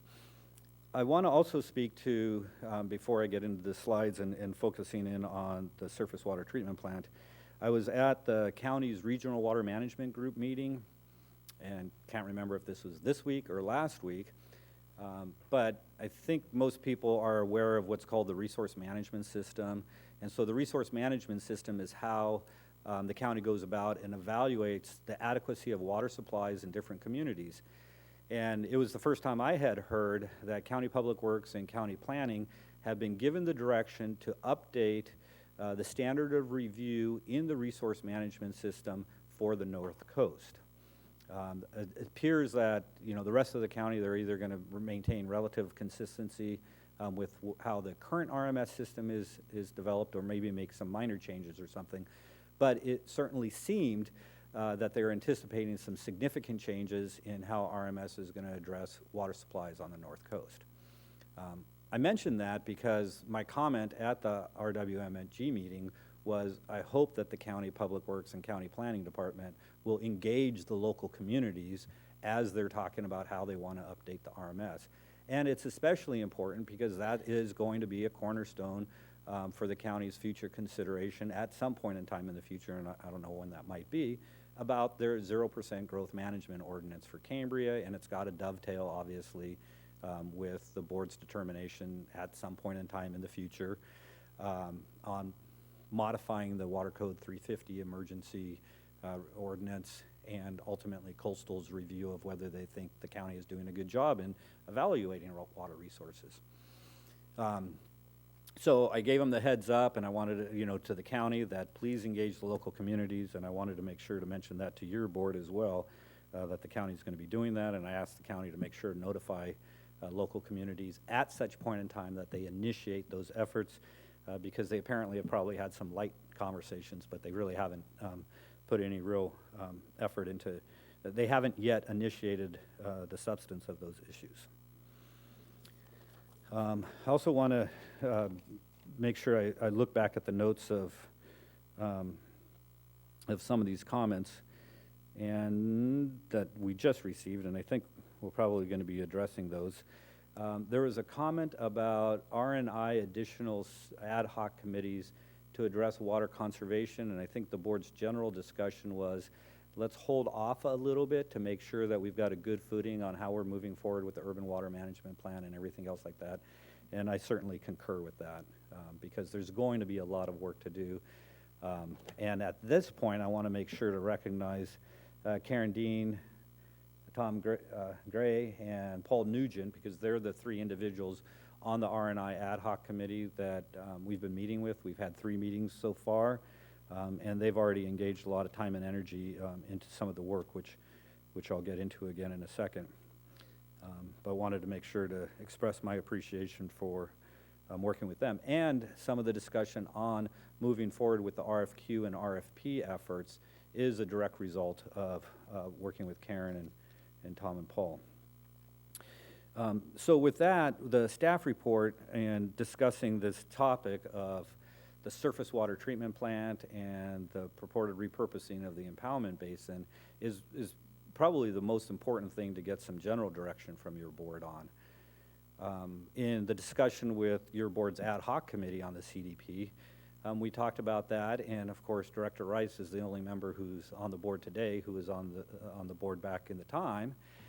In the general understanding that I gained from that conversation, but I'll look for Director Rice to be,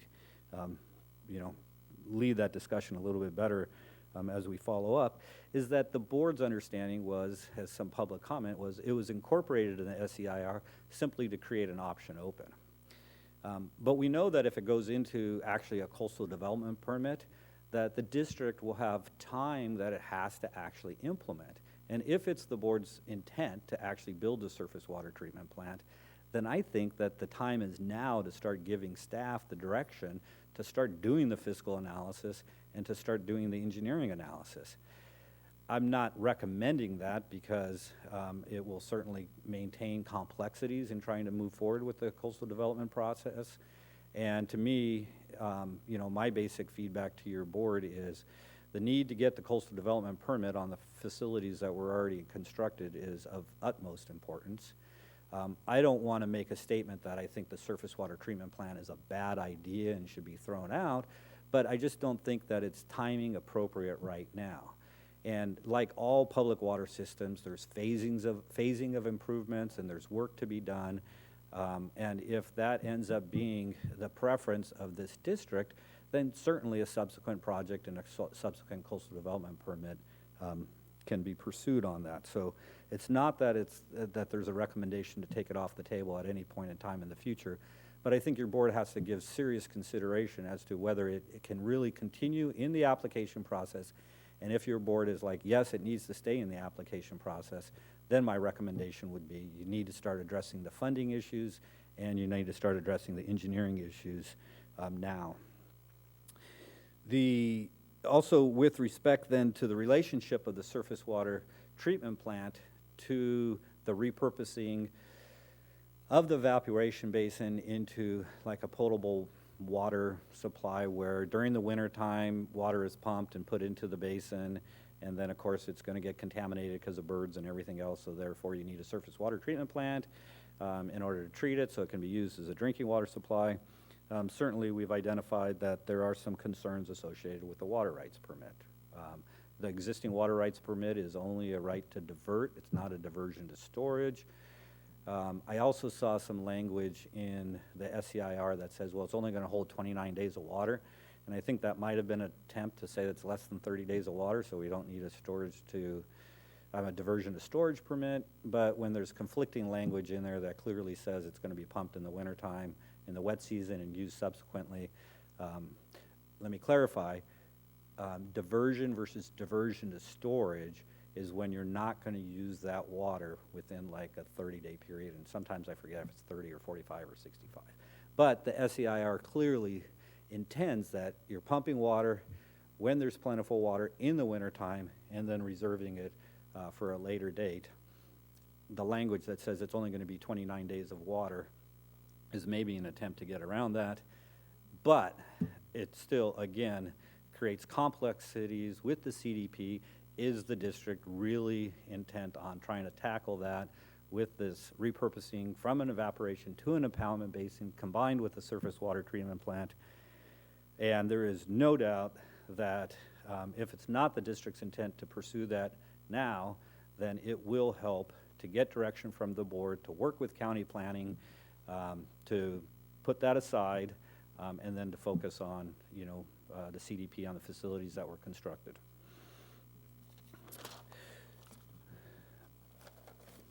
With that, I want to go through the slides, if I might, as for my wrap-up. And the development of, always looks better on paper than it does on the screen. I said, oh, there it is a little bit better. And I try to throw little graphics in there to show parallel train tracks that meet, someday in the future, because really we're talking about how do these come together, and ultimately, as Mr. Luster explains, the Coastal Commission is going to have an influence. The various steps that are identified in here, and in thinking again, are ad hoc from R&I. I went through a couple of different iterations, but really right now is we're right here. Board direction to proceed with the county. We've sort of informally done that, and everybody knows that we need to be moving forward. So, and then for the coastal development permit, and then on the urban water management plan, we also want to, it's basically modified direction from October, because in October, the board gave direction to start developing an RFP. But our concern is if we wait till the 2020 guidelines are actually issued by the Department of Water Resources, we're going to lose a lot of time. And so discussions with R&I ad hoc, we sort of came up with this modified plan, pretty consistent with what your board adopted. I'll get into that in a second, but between now then and moving forward is to really work on the project description and to initiate the technical review with county planning staff while keeping Coastal Commission staff in the loop. And so the project description discussions have already started. We know that in the technical review, there's going to be a lot of emphasis on the adaptive management plan. All three agencies, well, sidestep here. Vice President Farmer, I'm a district employee. So when I say we, it's because I'm a district employee, I'm not a consultant. So when we're working with county planning staff, we also have to make sure that we're coordinating with coastal staff as we're looking through. So we know that, big picture issues associated with the project description right now are the surface water treatment plant and the evaporation, repurposing of the evaporation. We've identified that we know there's going to be some significant work on the adaptive management plan that's necessary. In fact, your board is hired, the district has already hired Gus Yates, and that's going to help support that. There was a question that Tina whispered in my ear, which is the question of in-stream flow analysis. And so, see, there has been some of that work already done. Gus Yates, his work is going to help add to our body of knowledge on in-stream flow analysis. And when it really comes down to it, county staff, we, and Coastal Commission are going to have to look at what is the in-stream flow analysis and work that's already been done. And then we get to ask the question to them, say, well, where do you think, what's missing, right? And ultimately, I think that there's going to be some sort of a negotiation if coastal or the federal resource agencies think that more work needs to be done, then the question is what's really the appropriate additional scope of work.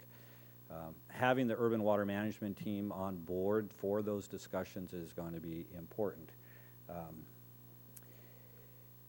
That's a little foreshadowing of details to come down the road, but I did want to sort of emphasize that this project discussion and initiate technical review has really already started.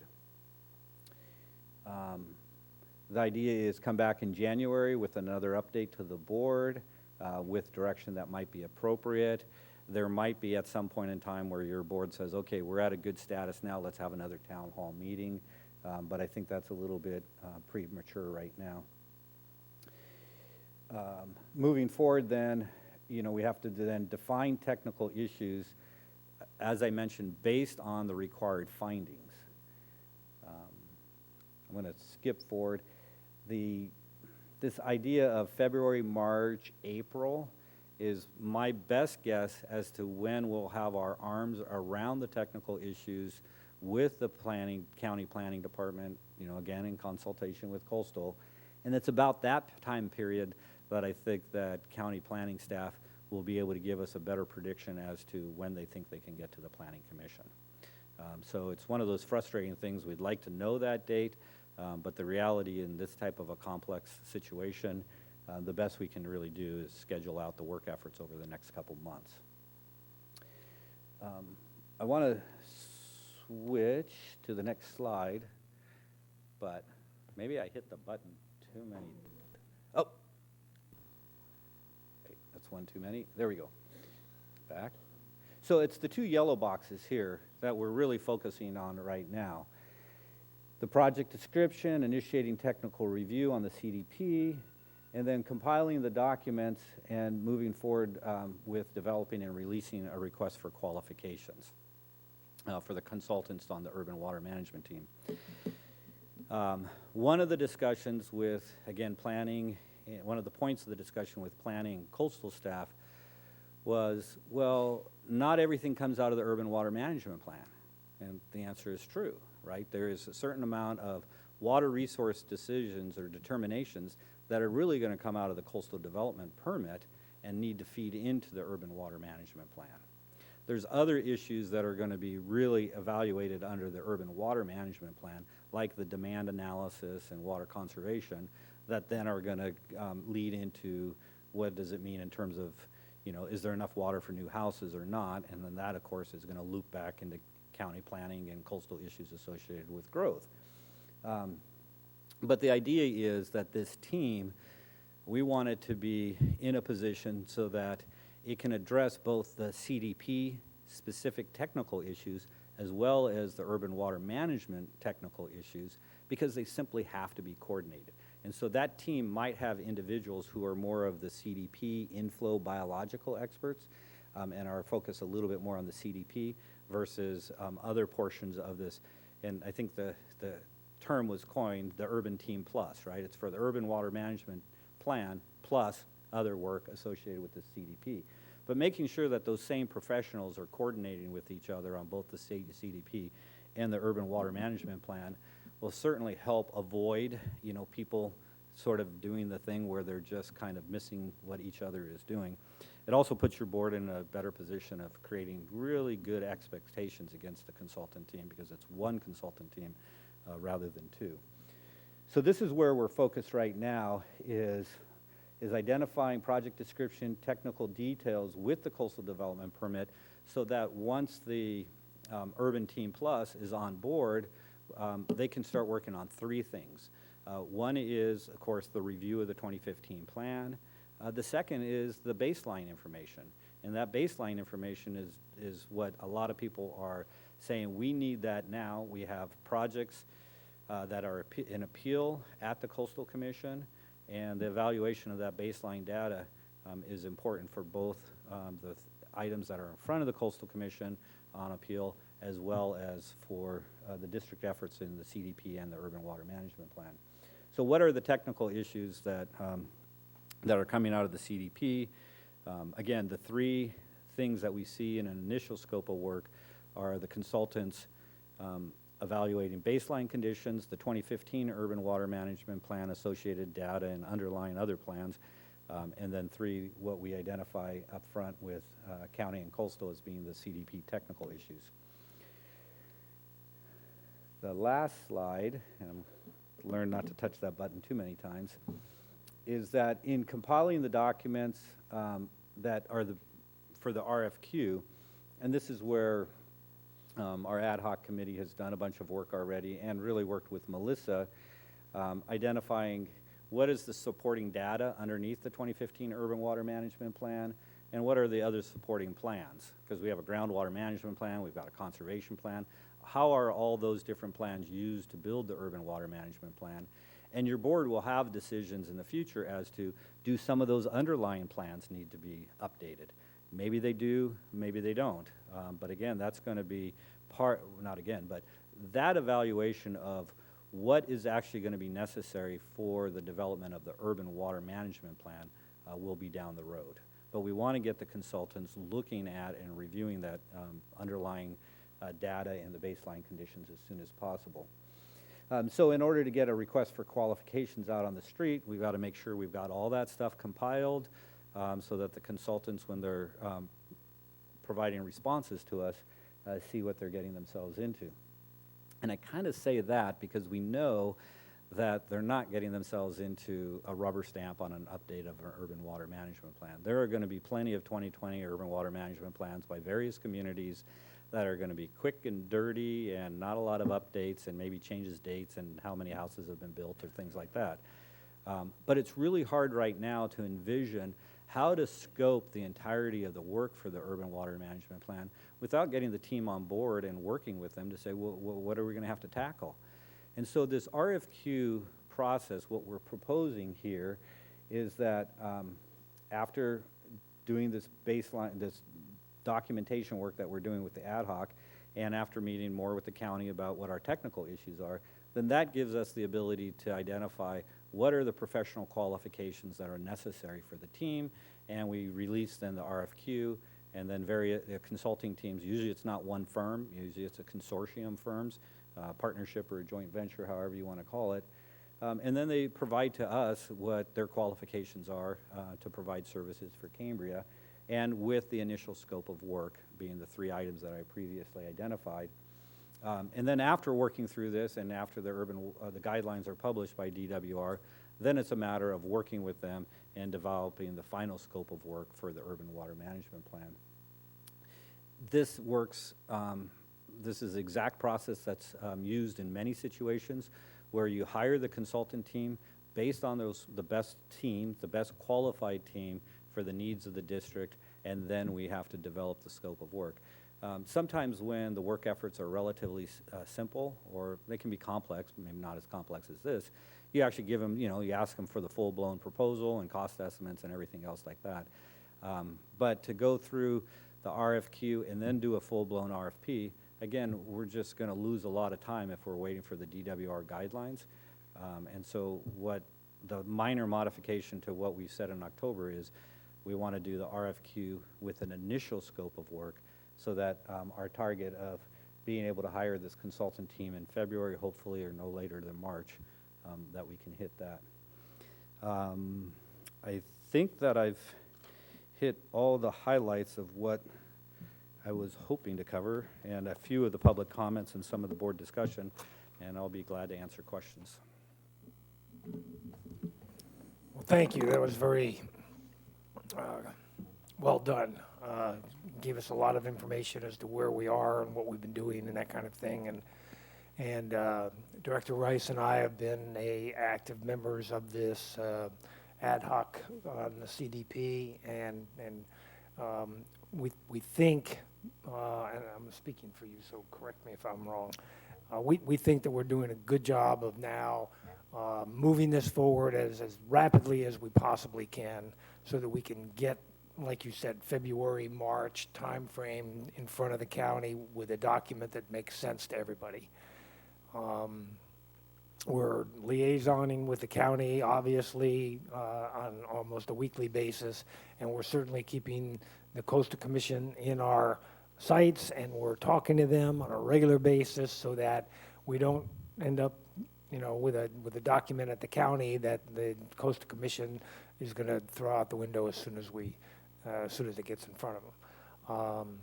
So thank you for the good job. The R&I ad hoc committee is doing a good job of getting those qualifications together, and the R&I committee is going to have a lot of work to do to get that consultant on board and recommended to our full board, hopefully by February, as you said, because once we get them on board and then we can start feeding them information and data, then the faster we can get in front of the county and in front of the Planning Commission.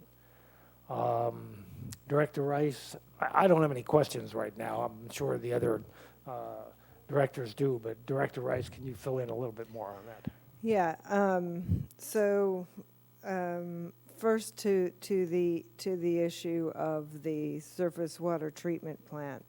It was my understanding when we were going through the SEIR which took forever to do because we didn't even start out from the program EIR of the Water Master Plan, which was kind of had to start over. But how it was described to me is the SEIR is everything contemplated, and part of what CEQA, the California Environmental Quality Act, proposes to provide is they don't want to see some project that's piecemeal, like you've got a larger project with multiple components, and if you just take one little part, hoping that they will ignore the fact that there's all these other parts, that's not what they want to see. They want to kind of see the whole thing if you've got a phasing issue. And the way it was explained to me was that that surface water treatment plant wasn't part of what we were going for right now because we couldn't just fit, the money doesn't exist to be able to do it.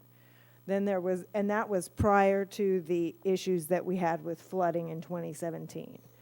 Then we had the flooding issues, which bring up multiple issues that had to be resolved and resulted in some of the other modifications to the EWS that was contemplated and approved by the board before all of the fun stuff happened.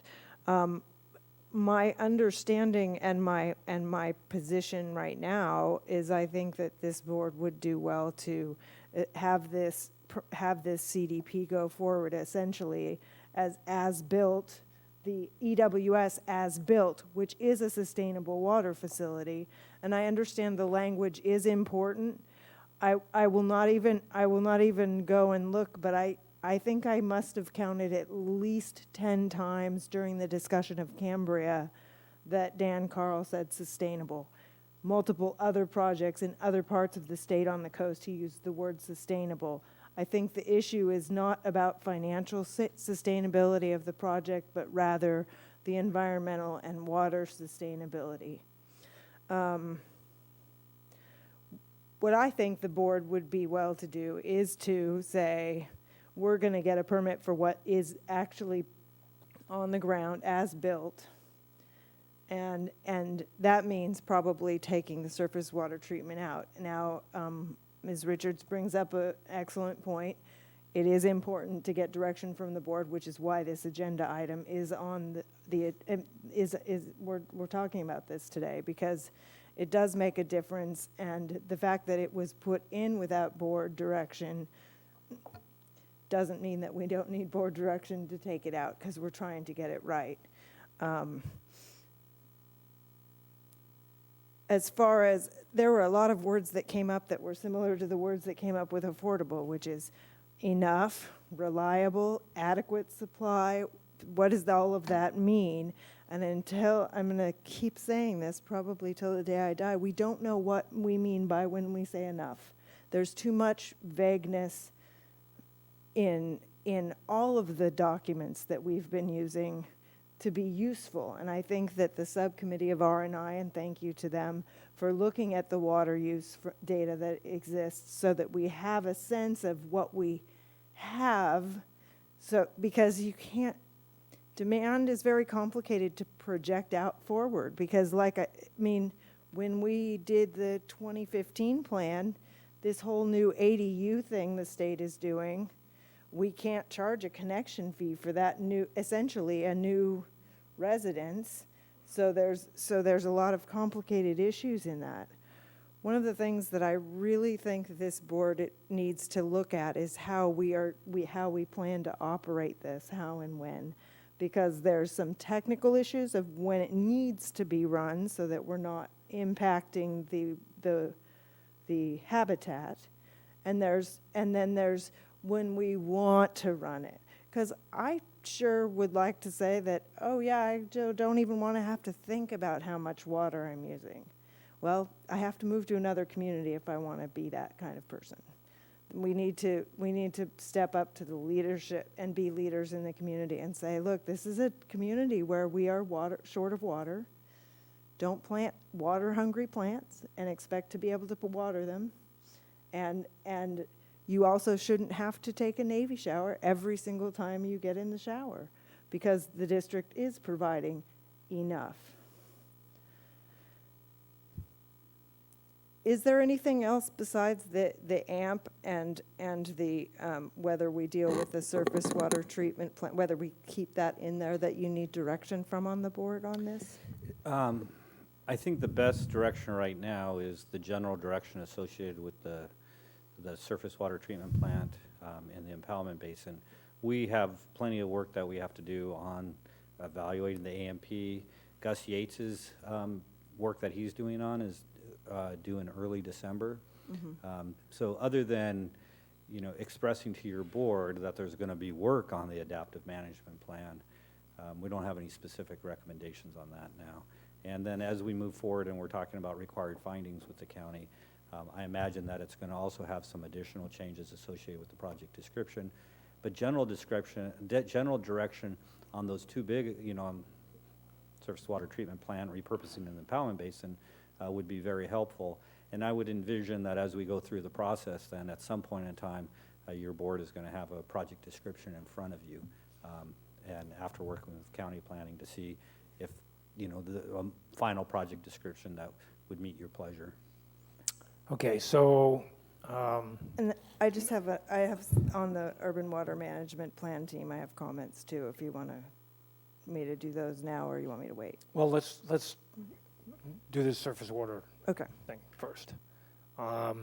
First of all, my vision as to when we run it is we run it so that we don't have a stage 3 emergency. Whatever that is, we have to decide and we have to look at that.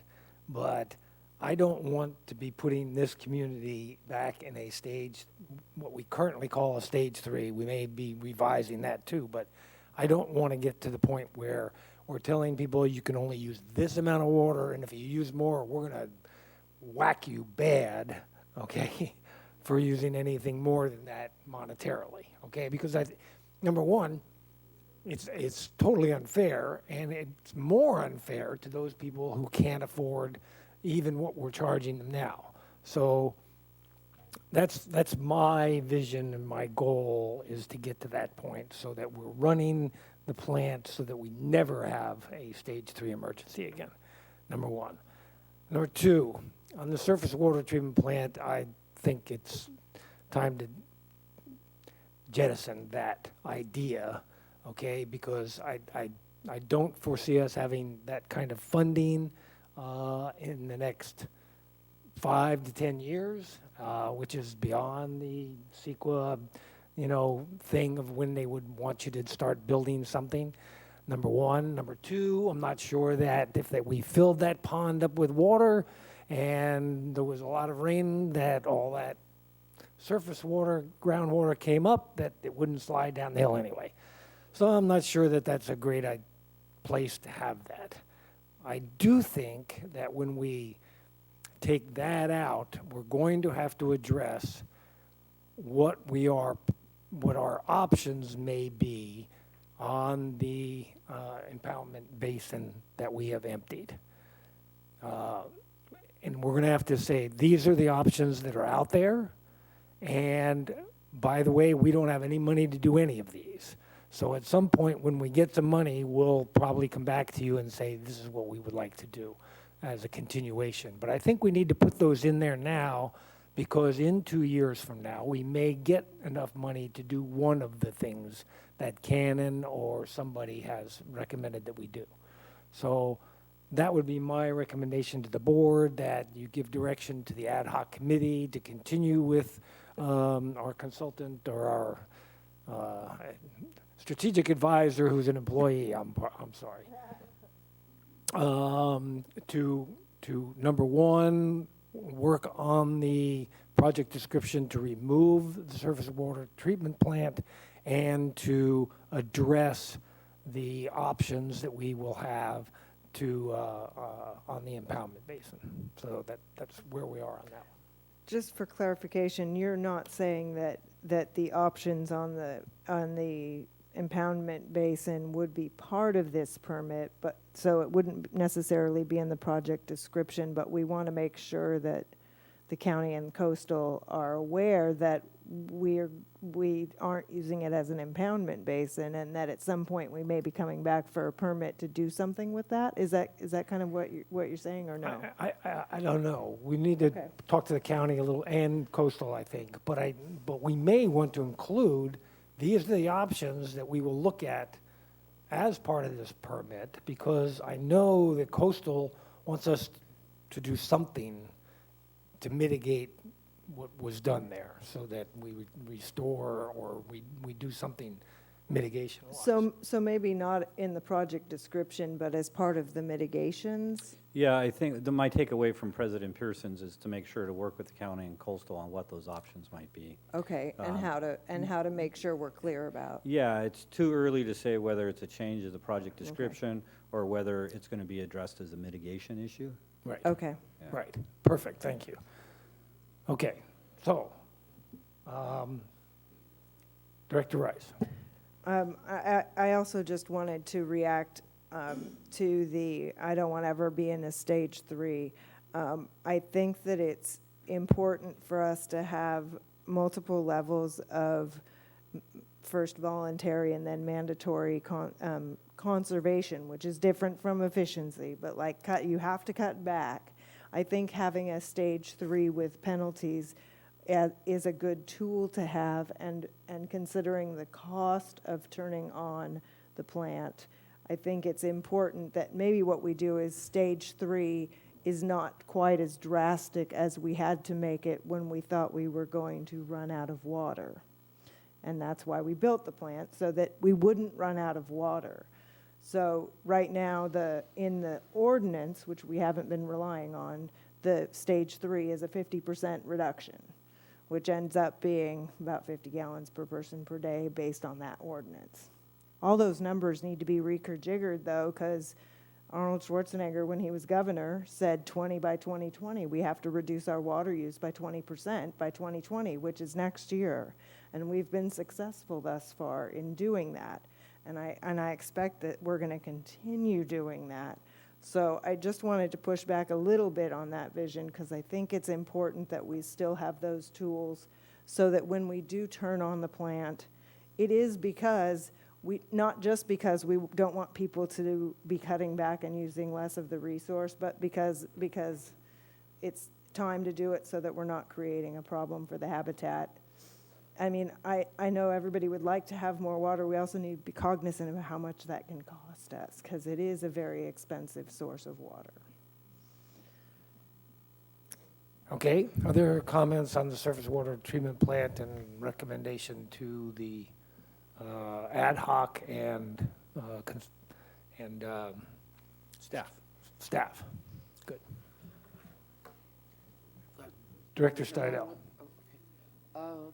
I agree with, on all counts of what you said. The one thing I'm not hearing anything about is, and I don't know that it's necessary for the language, because I don't know whether it's necessary for the CDP, but in terms of mitigation and production of the plant, I'm wondering if as a downline focus we need to be considering the impact of rising sea level and maintaining the appropriate pressure against saltwater intrusion.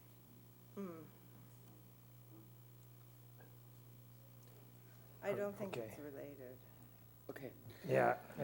It's more a consideration of how often the plant's running for what reason. Yeah, and the technical operational, I think. Doesn't change. So Right. the requirement to address climate change, sea level rise exists. We haven't talked about that yet. Okay. But that would be part of the urban water management plan. And the CDP. Right. Yeah. Okay. Director Howell. I'm substantially in favor of everything that's been discussed so far. I think saying we don't want to have a stage 3, if that is taken as a description of scarcity, and I think the most significant part about the stage 3, as we've presently implemented it, is the rather serious surcharges, the penalties. So what we would like to, maybe another way of saying it is we don't want to get into the position of having to charge people penalties in order to restrict their water use. I mean, whatever you want to call that. So it makes perfect sense to me. And so I also agree, I think that changing the project description to reflect what's presently on the ground is a very good idea, help this project move forward. Again, I do have a problem with the name.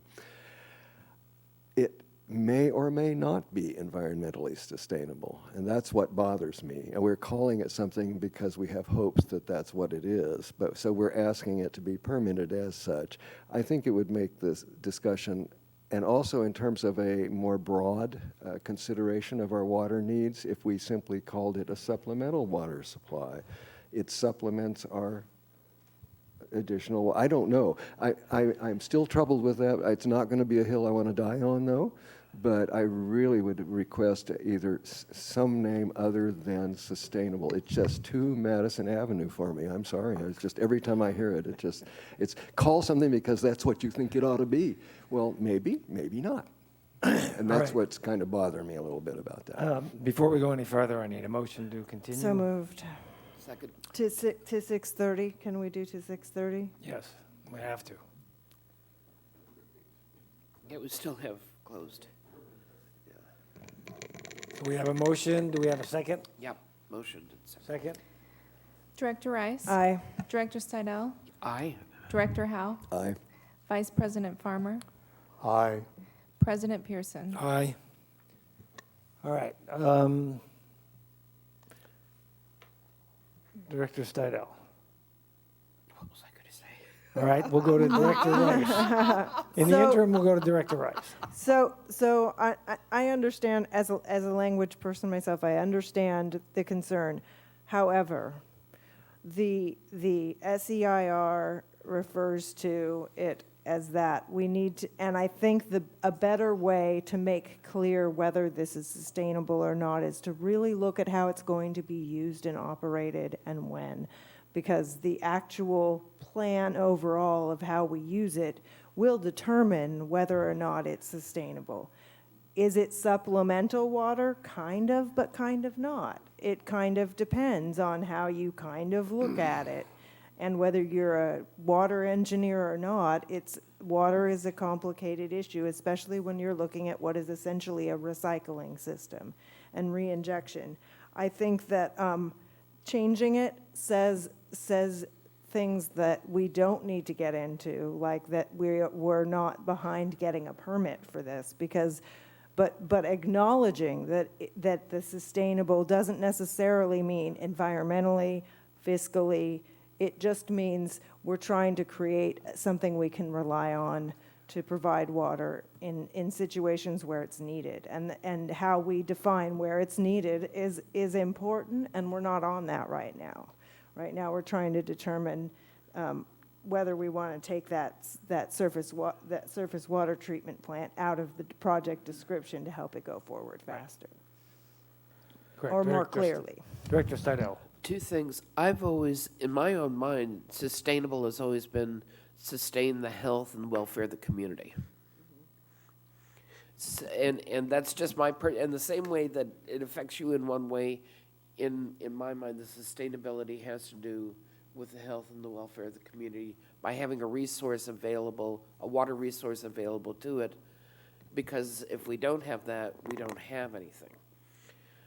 The other piece of it is that I think that finding another way to start using the words at this point in time will only lead to increasing the risk of blowing ourselves out of the water in trying to obtain this CDP.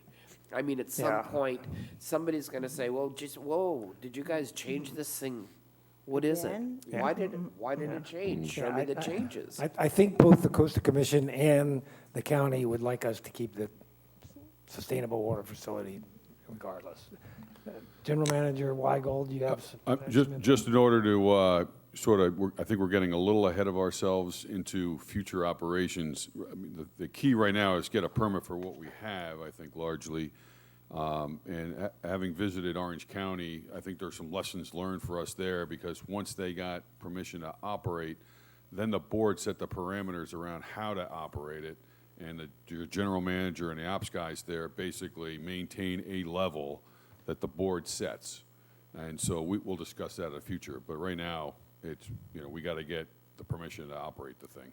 Yeah, okay. So I think we have consensus here that we move forward on that particular, getting rid of the surface water treatment plant and moving forward, right? I'm in agreement with that, but I would like to hear, I mean, I understand what you're saying, or I mean, hearing what you're saying regarding the name change and how it might or might not affect the progress as we go forward. I'd like to hear that from Pavo, however. If we change it back to EWS or to something other than SWF, is it going to slow the process down? Well, we can entertain that discussion with county staff and coastal staff, but yeah, the more curveballs we throw at things, the more that, it's going to slow us down. It's part of how things got so complicated seeming in the first place in this district, is we kept changing things midstream, including this project, which I understand. I think fixing it now, we'll call it the Dawn Howell. I'll go for that, right? Vice President Farmer, you want to chime in on this one, or? Yeah, very briefly, and I might be a little bit off base here, but so the comments in the last couple of minutes from President Pearson, we want to be able to run this facility so we don't have to be in a stage 3 water emergency and put further restrictions on water use for the residents of the community. And then Amanda said we built this plant so we wouldn't run out of water. So what I'd like to know is, and I want to preface this by saying that I am so grateful that, what was it, a year ago or so, maybe more than that, I can't remember the exact date, so it gets foggy, that Pavo Ogren came on board here to be the interim general manager. And as we know, Pavo is an unbelievably bright person who knows so much that I don't know how we would have survived without him being involved with the district when he came on board. I just wanted to say that. It's not like I'm setting you up for something. I just wanted to say that. Thank you. But so far, the consensus is we built this project so we wouldn't run out of water, and to use it in a stage 3 water, use it so we don't even get to a stage 3 water emergency. One of the things that you said, you mentioned 5 words here during your lengthy and very, once again, competent presentation. Enough water for new houses. You mentioned that. Yeah. So I just want to know, is this the end agenda of this project to make sure that this community doesn't run out of water, or that we have enough water for new houses? I believe that's a decision for the board to make. Yes, And at we a future haven't time. made it. Yeah. At a future time. Well, maybe I can help out a little bit here, because right now, I guess my quick response would be neither. The analysis that we talked about with the county is, what would be the required findings to operate the facility just in a stage 3 emergency? Those would seemingly be the easiest findings. Next level is, what would be the required findings in order to accommodate what the board incorporated into the Water Code 350 ordinance? Because there were certain provisions, like for affordable housing and other issues. So from just operating it for the existing population in a stage 3, what are the required findings? What are the required findings in order so that it can all jive, dovetail with the Water Code 350 emergencies? What are the required findings if the district wants to have more flexibility on operating it? And I really like this discussion because in CEQA and everything else, district goals become very important.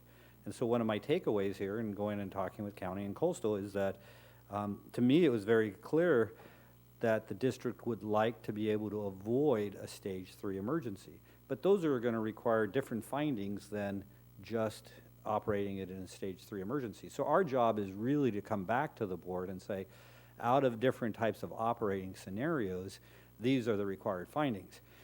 Now, the very end of being able to develop the required findings for 4,650, I think is what we're talking about, those are going to be the hardest required findings to be able to establish, but we still have to have that discussion because we want to be able to define what are the required findings that the county and coastal would be expecting in order to meet build out for the community.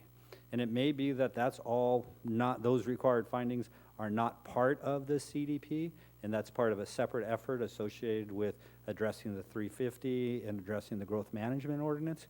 But we need to focus in on the required findings, and then by coming back and talking to your board, then your board makes the decision on what it is that you want to ultimately do.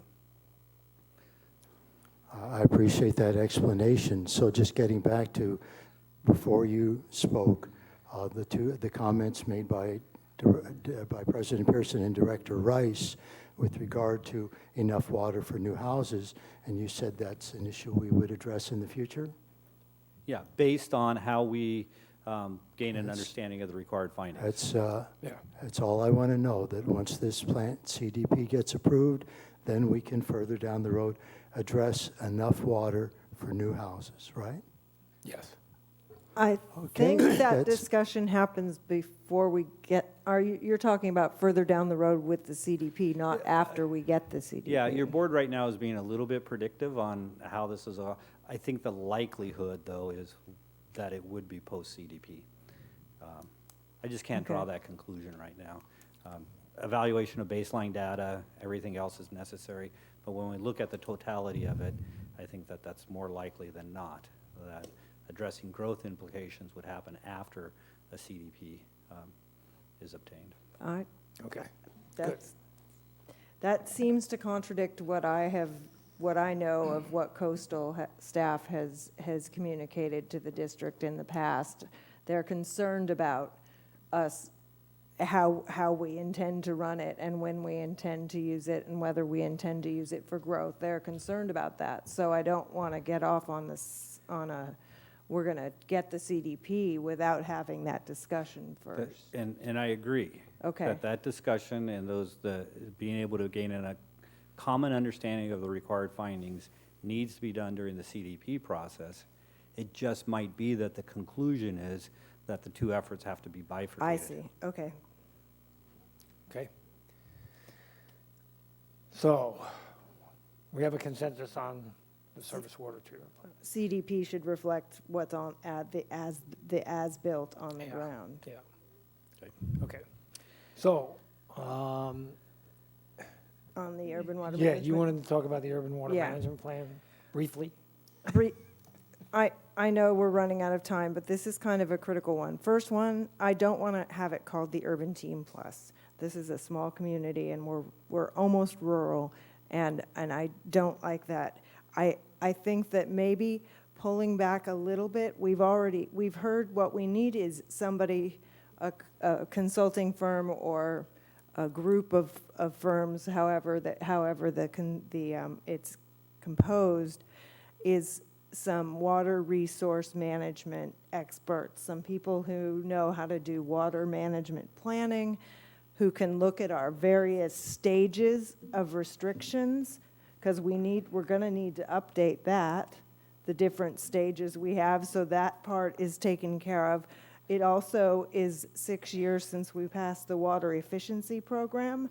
It'd be nice to go and look at, hey, are we meeting the projected reductions that this plan that the board approved as policy envisioned? And if not, do we need to change that?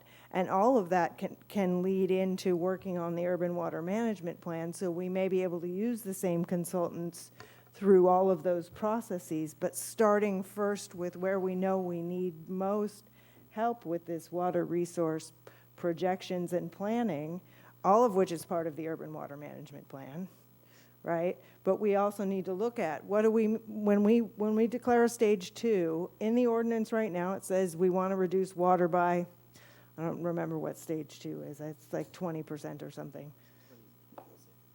So does that meet enough reduction so that we don't have to turn on the plant, for example? So we need to have somebody who can come in and take care of that. So maybe not having a urban water management plan team, but rather a water resource management type team, so that really what we're trying to address is because right, but it starts from a place that will really help us with the CDP to start out with, and some of the challenges we're facing with getting information to coastal and to the county. And it also takes away the urban part, because urban water management plans are required by the state if you have over 3,000 connections or use over 3,000 acre feet a year. Well, that's crazy standard. We're caught up because we have more than 3,000 connections, but we've never used anywhere near, 800 is the highest we've ever really done. So at the state level, it'd be nice if they could change the requirement. But we're stuck in doing this, which is good because it gives us some planning tools to go forward.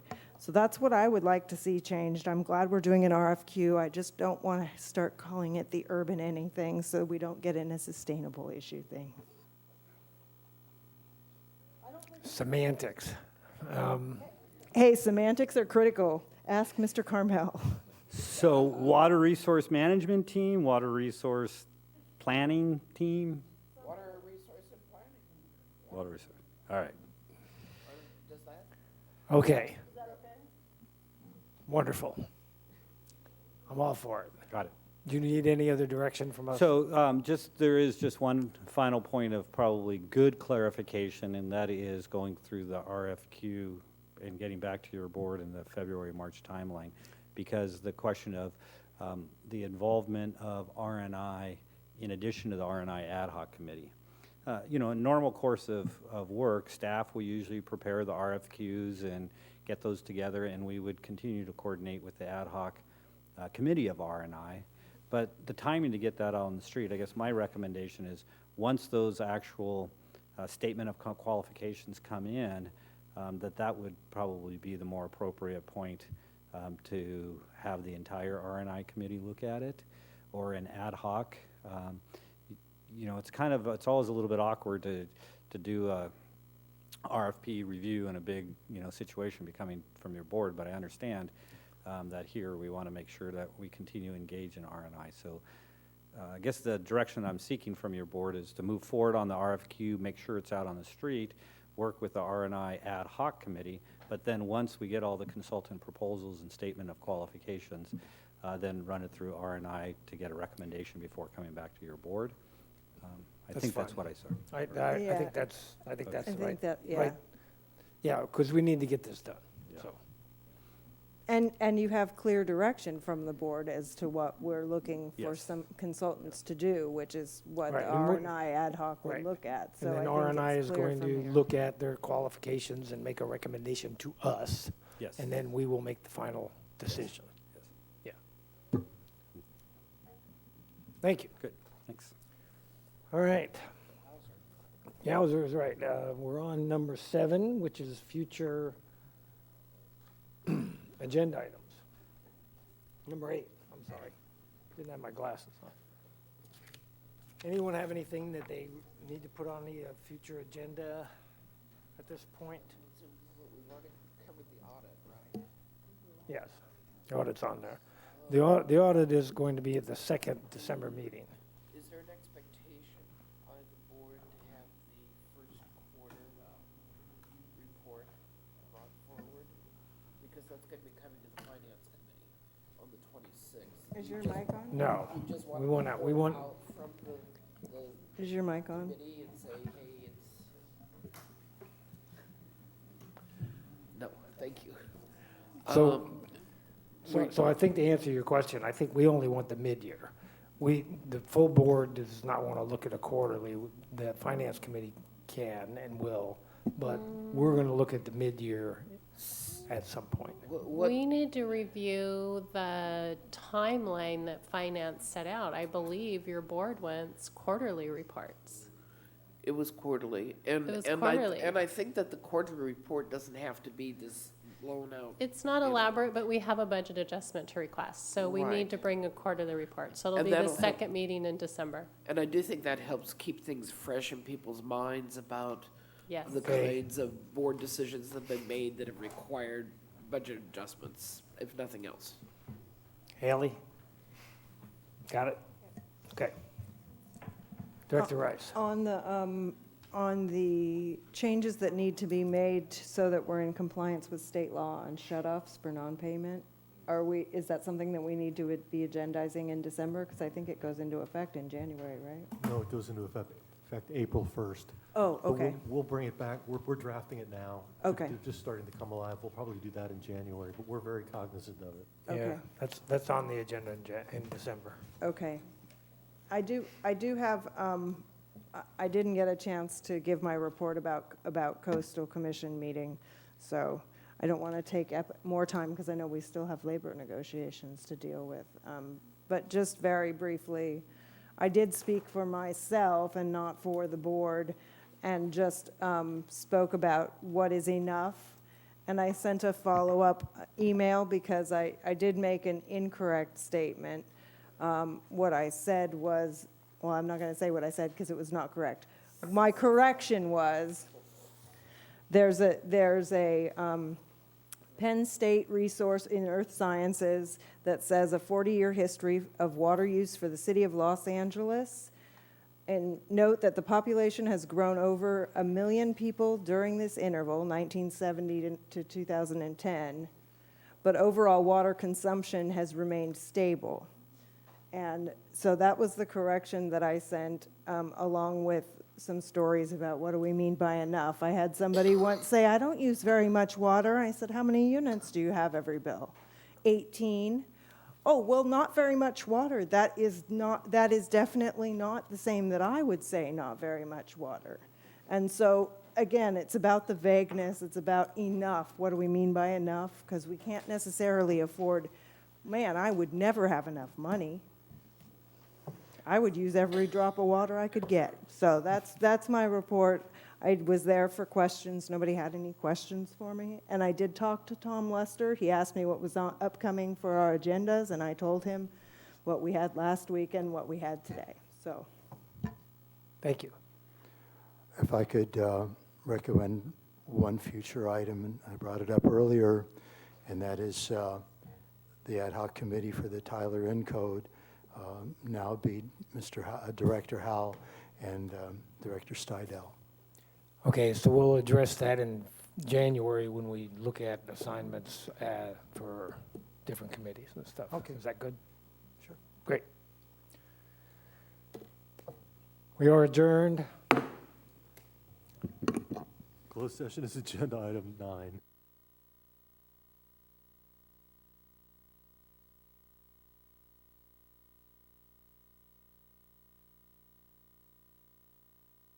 Thank you. We will now go into closed session.